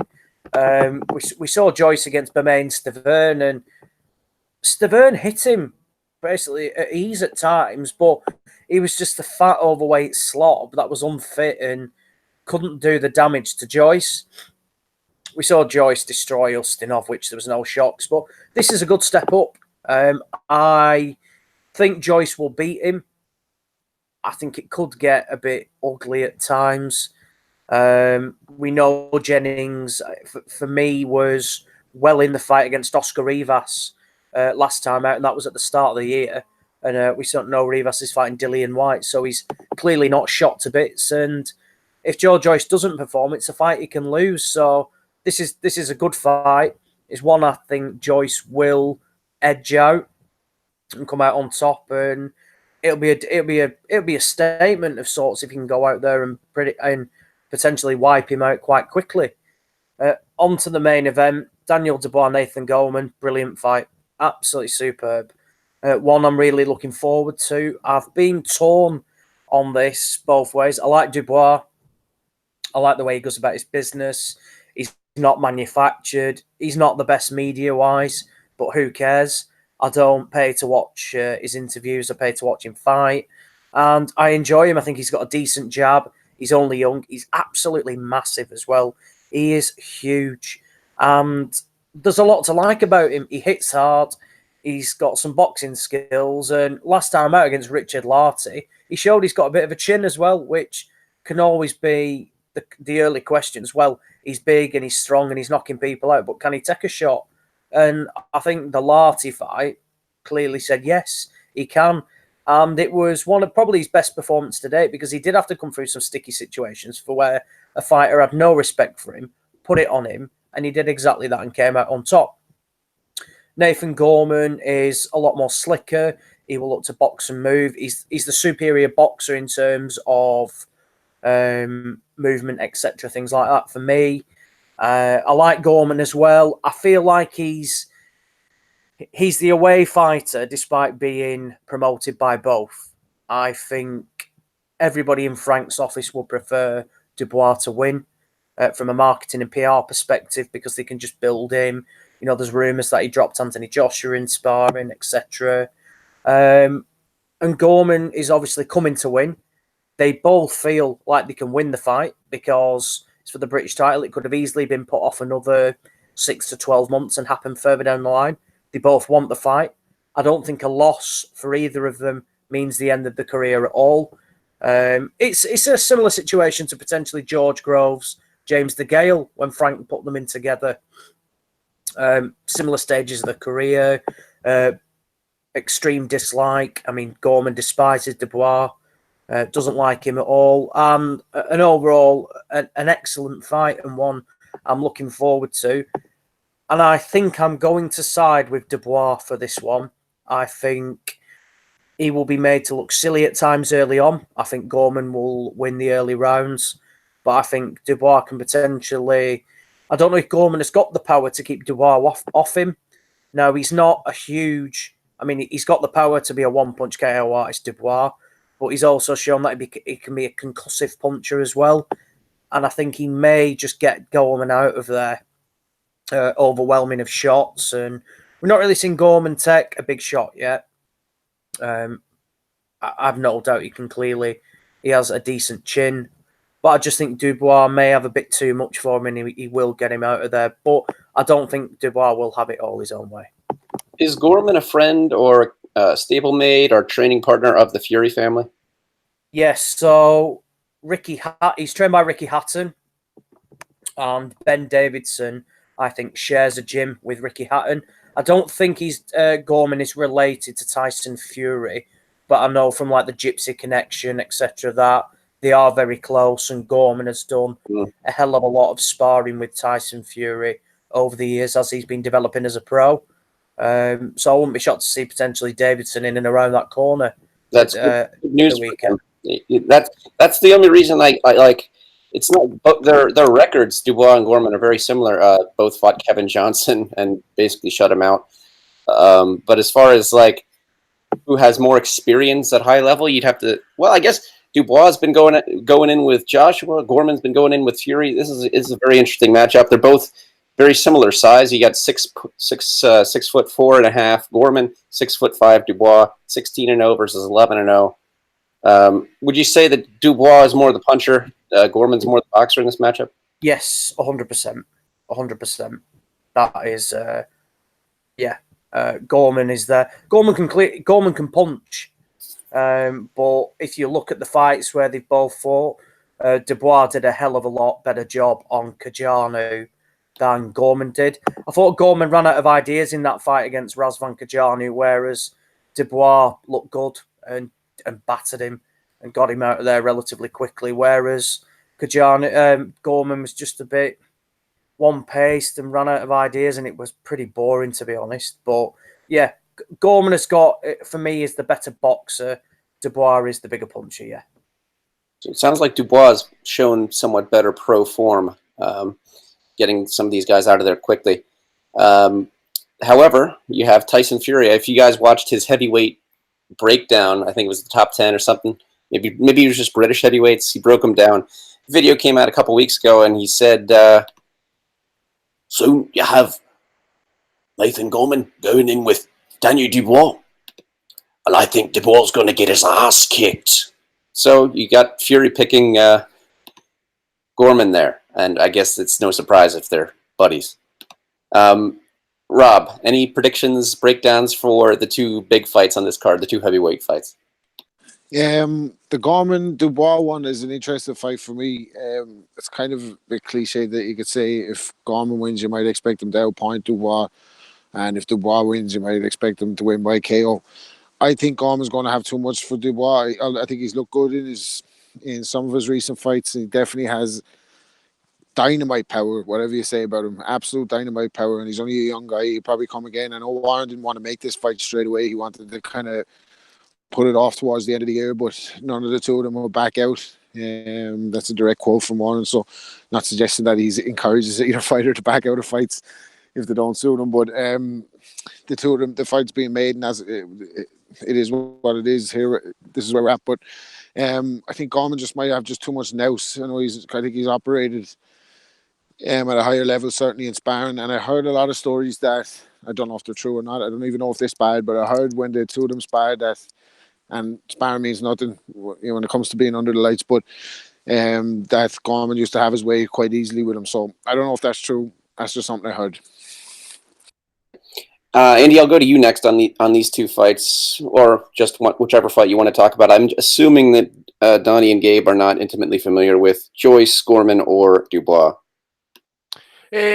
Joyce, as I says to tease before the show started, and that, because I think you were asking what kind of order they're going to be in these fights, in terms of topping the bill, and that I think obviously there was talk before the fights were made that Dubois or Gorman were trying to get their hands on Joe Joyce, but I think with these two fights probably headlining and being a chief support, we're probably going to get the push afterwards that the winner fights each other. I expect Joyce to probably kind of break down Jennings. I think it will go a few rounds, as per usual. We always say about Joyce. Everybody's got, he's got his haters, he's got his lovers and stuff like that. He's effective in what he does. It takes him a wee bit of time to get started, and then once he does, he's just full steam ahead. He's going to take a bit of stopping. If he's just basically like the kind of lesser version of George Foreman, No, very robotic, very plodding, very come forward, pause with the jab, and that he tries to kind of fire the right hand behind and just try to kind of like outwork you from time to time. I was going to say he reminds me of Seth Mitchell, but with a chin. Sloth Mitchell. Well, I suppose the one thing that Joyce has got that Foreman never had really was a good gas tank. We know he can really put it on him. So I'm going to say he's going to stop Jennings somewhere around about. I'm going to be generous because Jennings is saying that he's trained properly and he's had a good camp and he's experienced. I say it'll probably go about 7 or 8 rounds, and then maybe Joyce maybe might get him out of there.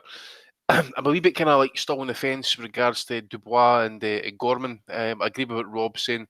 Obviously, Gorman's got a wee bit kind of more experience and stuff, and does look a wee bit more technically in that. But I know Dubois is kind of like stiff and upright and somewhat kind of it can be open to shots and stuff. But and as Rob quickly says, well, Frank was the one to make this fight right away. But fair play to both guys. They both wanted this fight, and they could have easily bypassed it.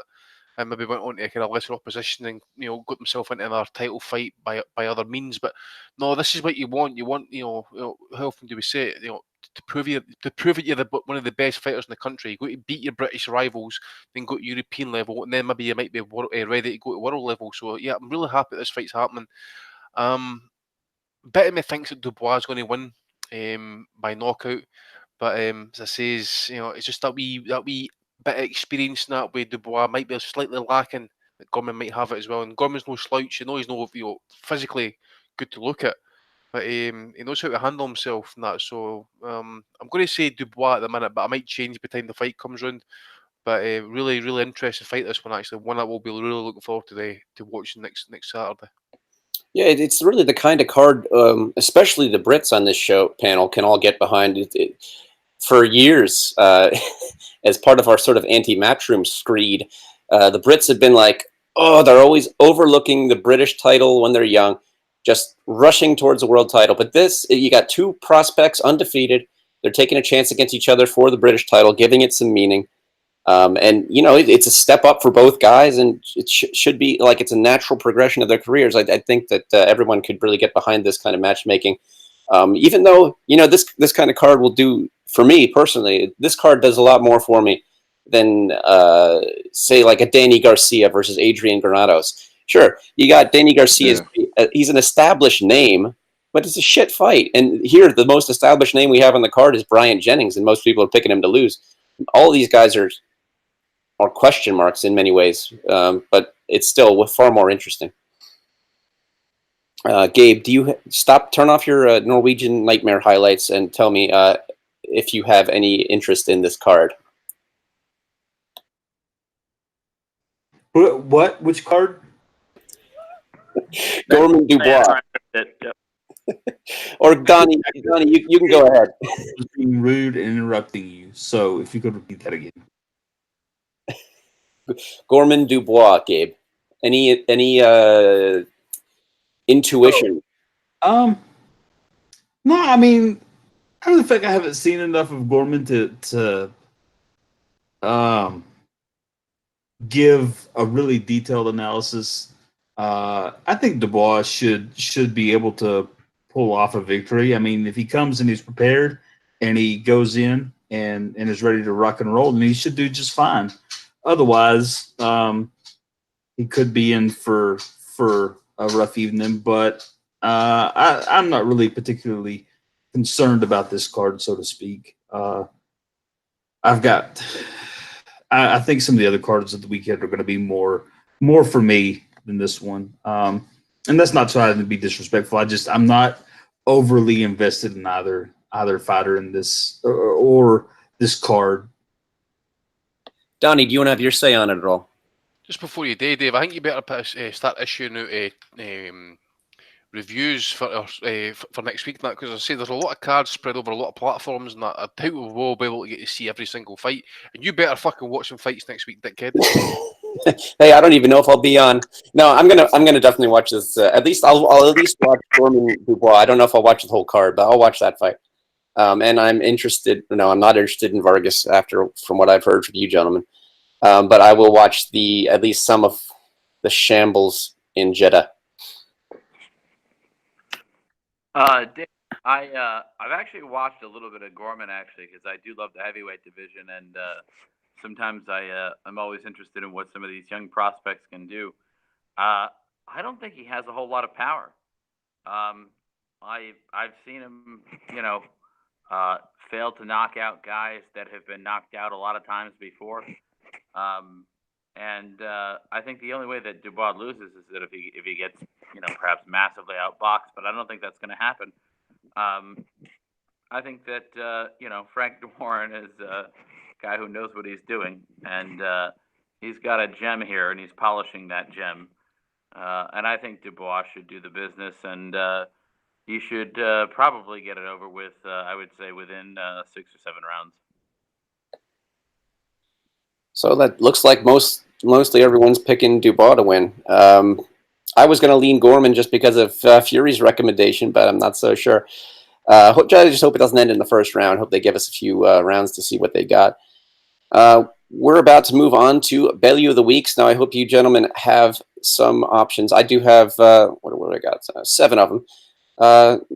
Some of them are real head shakers. Did you get an accent in the yellow on there? No, you didn't. Yes, Vladimir. Yes, thank you. Yes. Well, first I got Benson for thievery and just generally being a twonk, a mank, chimp, moron. Vlad. The Mount Everest of Bell Ends, basically. No, I'm going to try to do this in Vlad's voice. I didn't actually hear this on video. I read it in the article. I am pleading with the national federations to continue signing with the pioneers of boxing, the world-renowned WBA. I'm also asking the IOC to consider the WBA as the organization that will centralize the sport while continuing to improve the protections and interests of its athletes, fans, and grant the Olympic license to the WBA to represent the sport for the upcoming games in Tokyo. That was pretty good. I will break you. This sounds like a very bad idea, though. Yeah, imagine it, interim Olympic champion in recess. Oh, it's just the diamond. Oh, what? The last thing we need is Gilberto involved in what was already a very tarnished sport. Although, could they be worse than AIBA? I don't know. It'd be hard to be worse than AIBA. Worse than that, to be honest. I mean, they were a shit show. And now you've got WBA trying to get into it, which is only going to open the fucking doors for the WBC, the IBF, the WBO, the WBZ, the BXQ, the PRS, the FUCK. I don't know. Wait, Dave. Yes. So they're trying to basically take the place of AIBA for the Olympics? That's what Vlad is advocating for. I don't know. Is that so if you win the gold medal, right? Do you then win there's the silver gold medal or the interim gold medal? Yeah, that's what Andy's been saying. I don't. I think it would be ugly. Let's move on. Did I miss that? Andy made that joke. Anthony Fowler has been nominated for shilling for CBD products. People like Joe Rogan don't tell any lies. CBD is the way forward. Give me a DM and I can sort great discounts for my followers through my friend at CBD Vape R Us. He's been doing that for a while now. That CBD shit, isn't he? Yeah, well, he's just like a natural shill for whoever will pay him. If any of the CBD companies, want to jump behind the asylum, we're big advocates of it. Hook us up on the Patreon. We'll get you a discount on CBD. Any of the boys out there want to give us a shout? We're all for it. Yeah, we've even got some quality THC in it, by the way. There's that try anything CBD sex lube that apparently makes your wife's pussy high. So I hope that works. I didn't want it to get any higher.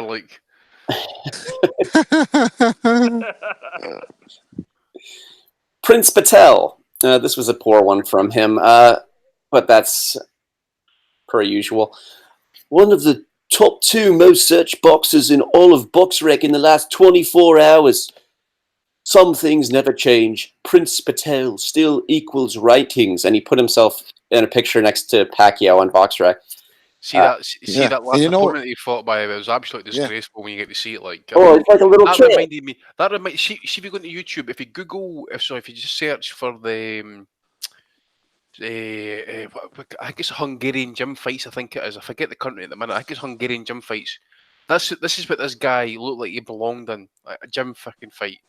Who is this guy Patel's fighting, man? It's disgraceful. It just shows you as well. He's manipulating the rankings as well. Just to It get looked like they himself pulled him out. out of the crowd. Like he was. He was a nervous wreck. It looked like they literally said to him when he came in at the door, "Have you got a gym bag?" No. Well, here's one. Get in the ring. You're fighting Prince Patel. It was insane. That's why they were looking him up on BoxRec. By the way, that's nothing to be proud of. Oh man, what was the name of the opponent? I call him Banjo Boy. Looks like that little inbred banjo kid from. He was shaking like a dog taking a on the fucking. He was fucking afraid of his life for Prince Patel. Kugan I Cassidy's actually- him, by the way. that's Kugan what I'm Cassidy saying. shot his pants. Who'd last longer, your man or Kugan Cassius? With the Prince.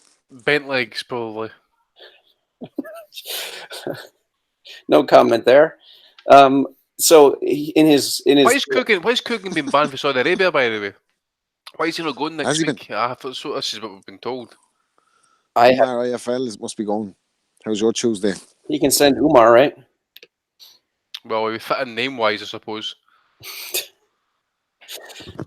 He also included in that tweet #champon instead of champion. So maybe he needs a couple champons. Mauricio Suleiman also been nominated. This was just a series of terrible tweets by him trying a to. cunt. Yeah. Ortega called him out, making fun of him, saying the WBC world champion versus WBC interim champion for the undisputed WBC championship. He said, "You have lots to learn, my friend. Do some research of terms before making foolish statements." Got absolutely ratioed.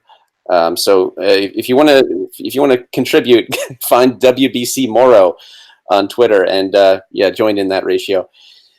Sir Samuel of Sandyfield at Chevy Blaze. This was in response to Billy Joe bemoaning the fact that he did not get the Callum Smith matchup. Chevy Blaze says, "This sells out Wembley Stadium, lads. Bang your heads together and get this done." I have my doubts about that. Then I have Keith Thurman. This was in the face-off with Pacquiao for the PBC. He had to be stoned during that, didn't he? Yeah, he was talking like crazy. That was weapons grade fucking plutonium type weed he's smoking there in that fucking interview. Like, He's basically talking like a crazy evangelical stoner preacher, and Pacquiao's sitting there just kind of saying nothing at all, looking like I've seen all this before. Also looking very old, as I mentioned before. So Thurman says, I wanted to stab him a little bit, hit him where it hurts, because if he didn't feel it, his family felt it. When I said I'm going to crucify the man, ooh, they said, ooh, almost as if they had a crown of thorns on them themselves. They felt it. And then he proceeds to preach about the resurrection of Christ and tells everybody, drink this Kool-Aid. It was bizarre. that would be a good story baked to your nut, by the way. It really would. At the same time, though, I couldn't help but kind of like Thurman as he was rambling. It was the. I can't say it enough. Fuck Keith Thurman. What a dumbass. That guy gets on my last fucking nerve. I hope Pacquiao destroys him and ends his fucking career. Oofed. Can I ask you a question? Does anybody really No. not that Pacquiao beats him? What's that? Are we all in agreement Pacquiao beats him, or is there any dissenters? No, I think Thurman wins. Honestly, I think the only thing Nuts, bro. The only thing going against Pacquiao is father time. I mean, you can't turn back the hands of time, but that's it. A skill set, he's miles ahead of time, but whether he's going to be able to execute it or not without getting caught. But even if he gets clipped, like, what's wrong? You're wrong, Robert. You can't turn back the hands of time. Watch Terrible Morales in his Hole. absolute See where he ended up. victory See where he ended up. over Marcos Maidana. See where he ended up, though. He had no business in the ring. Swinging out of Danny Garcia. Come on, it happens to everyone. Like, No. He's not that far gone. Pacquiao's going to whip him. Manny's going to whip his ass, and he's going to make it fun, too. I favor Pacquiao. I favor Pacquiao slightly in the fight, without a doubt. But I do think time is coming for him. You know what I mean?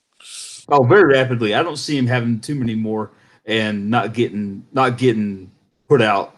Time would be coming for him if he fought fucking Errol Spence. Yeah, then time would tell. But, I'll tell you what, by the way. I'll tell you one thing. Sorry, Donny. See, Keith Thurman, I think, had a coming to Jesus moment like Hector Camacho did against Edwin Rosario. He felt something against, was it Castillo? Colazzo. Was it Colazzo? Hurt my body shot. Yep. I have never seen Thurman bend over like that since, and he went on his bike that was immediately. the first round too. Ever since then, he's been a very much bicycle riding fighter. Exactly. This is what I call it, the Hector Camacho moment. Eh? Love that Hector Camacho reference. What a fighter. That's a Come on, win it, baby. Yeah, buddy. That Edwin Rosario. I think was it Rosario? Hurt him. Was it something like the fight? He was never the same fighter since. That was his greatest win, I think, Rosario, wasn't it? Yeah. Speaking of Andy too, you said you always said Kovalev was hiding. You always said he had hiding a bit of glass to the body. Yeah. And then when Ward knocked him out with those body shots, it proved to be correct. He also had a kind of crystal bollocks in that as well at the same time, you know. I'm concerned that Thurman's like a little bit crystal everywhere, but I still think he wins because he's so young. He's in his prime. He's a legitimately good fighter. He smokes weed, so if considering how he spoke, right, you've got to say his weapons grade weed he's smoking, so that's got to have a lot of crystals in it anyway, you know. So he almost sounds like he's coming to the end of a 2-hour pod on a Sunday night. Oh, damn right. And he plays that. What's that big kazoo that he plays or whatever? What's that big instrument? Big kazoo. I got the big kazoo. Yeah, he looks like it's a fucking didgeridoo. That's what it is. Blowing his flute. Just blowing his flute up into bed all day long. Yeah, he plays. What's that didgeridoo like that guy who fought Vlad? What's that guy's name? Which one? The cancer patient? Leapai. Alexander Leapai. Who, incidentally, just got stopped by Joseph Parker. You brought up Hector Camacho there. I forgot to mention when we were talking about Yuri Boy Campas that he fought the Camacho father and son back to back. Wow. He drew with the dad and lost a decision to the son. What a fighter! What a fighter Camacho was. We should. Do you know what? We should have even put it a bit aside tonight because tonight was so fucking devoid of anything, any bit of action. Should just talk about Camacho's career. Yeah, we should have done a bit on Camacho, maybe in the future. I'm sure his life, as well as his career, is quite the story. And they should make a movie out of his life. A couple of fighters should have a movie made by now, but Camacho's up there for sure. Anyone else have any nominations for? Yes, I've got one actually. Well, I found this one just by accident. Actually, I got a copy of the Spanish pay-per-view card. It was the one with Kerman Lejaraja fighting Luis Solis. That was when they announced the Avanesian rematch. But there was a fighter on that card. Rob will love this one actually. The guy called Eduardo Cubas, right, or Cubus. And he was born in he's Spanish national, 21-year-old, right. He comes out to the ring walk wearing a fucking St. Mirren football top. Random as fuck, I know, but I just found that weird that how some Spanish kid come on and walk out the ring wearing a St. Mirren top was just incredible to me. Did we nominate Suleiman for saying about the WBC World Champion and Intern? Yeah, we got that one right. So we've got that one right. Okay, that's all I've got, mate. Donnie, Gabe, Ozzy, Rob, anyone? Nominations? No. Can't think of a slow week. All right, God. Rap and Rob, take your vote. Who do we have again? Who are the front runners? If Thurman is a front runner. I like Thurman just for your impression. I'd like to hear that again. So, yeah, Thurman gets it for me. I strongly recommend watching that video, partially so you can see Manny All Pacquiao, over it. and also I'll post it in the chat. Ozzy, I'll go with Thurman as well. Gabe,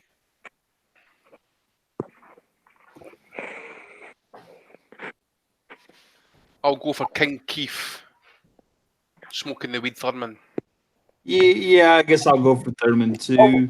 Actually, I do have a late. I have a late one for Hennessy Sports, who said that the Huey Fury Samuel Peter fight was the fight of the year so far in 2019. what? He's winding someone up, that fella. Fuck off. What? Whoever He's runs on it, a wind up. let me find it now. He's I'll got to get be the on the exact. wind up. Yeah, When you're looking for it, leads me to think, you know the way they say Thurman smokes weed? Like, I'm wondering, has there ever been a fighter that dominated in their prime that also had a talk? I don't think it's possible. Like, I don't think that one is possible. I don't think in your prime. I just It feel like was- it's possible that you could actually fight on that stuff, man. Because You know what I mean? Kirkland Lang and all them fighters are real good fighters, but you know what I mean? If you're sitting in a flat smoking weed, I don't know if it's going to be. Has there been everyone? I know Tyson used to smoke, but that was at the end of towards the end of his career when he was getting beat up. Like, but I don't know if any of the rest of them. It's not boxing, but both Diaz brothers in Yeah, they MMA notorious for it. Yeah. constantly lighten up, and they do quite well. Right, I've got it. I remember watching Snoop Dogg and Diaz smoking weed one day by these fucking reefers, man, for like fucking Cuban cigars, man. Jesus Christ. Stop. You couldn't go to America, man. That'd be fucking stop. Dangerous. Donnie, are you going to change things at all with your pick here? Well, I'm changing mine quickly. So it was from Channel 5, retweeted by Hennessy Sports. We're just 2 weeks away from one of the biggest fights of the year. Make sure you tune into Fury versus Peter. Oh God! So I'm going for Channel 5 for even being serious and remotely saying that Fury against Peter is one of the biggest fights of the year. Yeah, that's a good one. I do like that one, but do you like anal as well? I was too enamored with Dave Lobach's impression of Vladimir Klitschko. Yeah, that was going too. Yeah, I gotta go for that. Actually, saying that the WBA should run boxing to the Olympics is, honestly, that they're really taking the piss with that one. We had a lot of casuals this week that I culled, as Steve would say, because no time for that. Most of them were just saying that Canelo would destroy Kovalev, and I'm going to go vote for Keith one time. Once again, I will post the link to that face-off done by PBC in the chat. Hopefully, this will be the one time we hear from him ever again.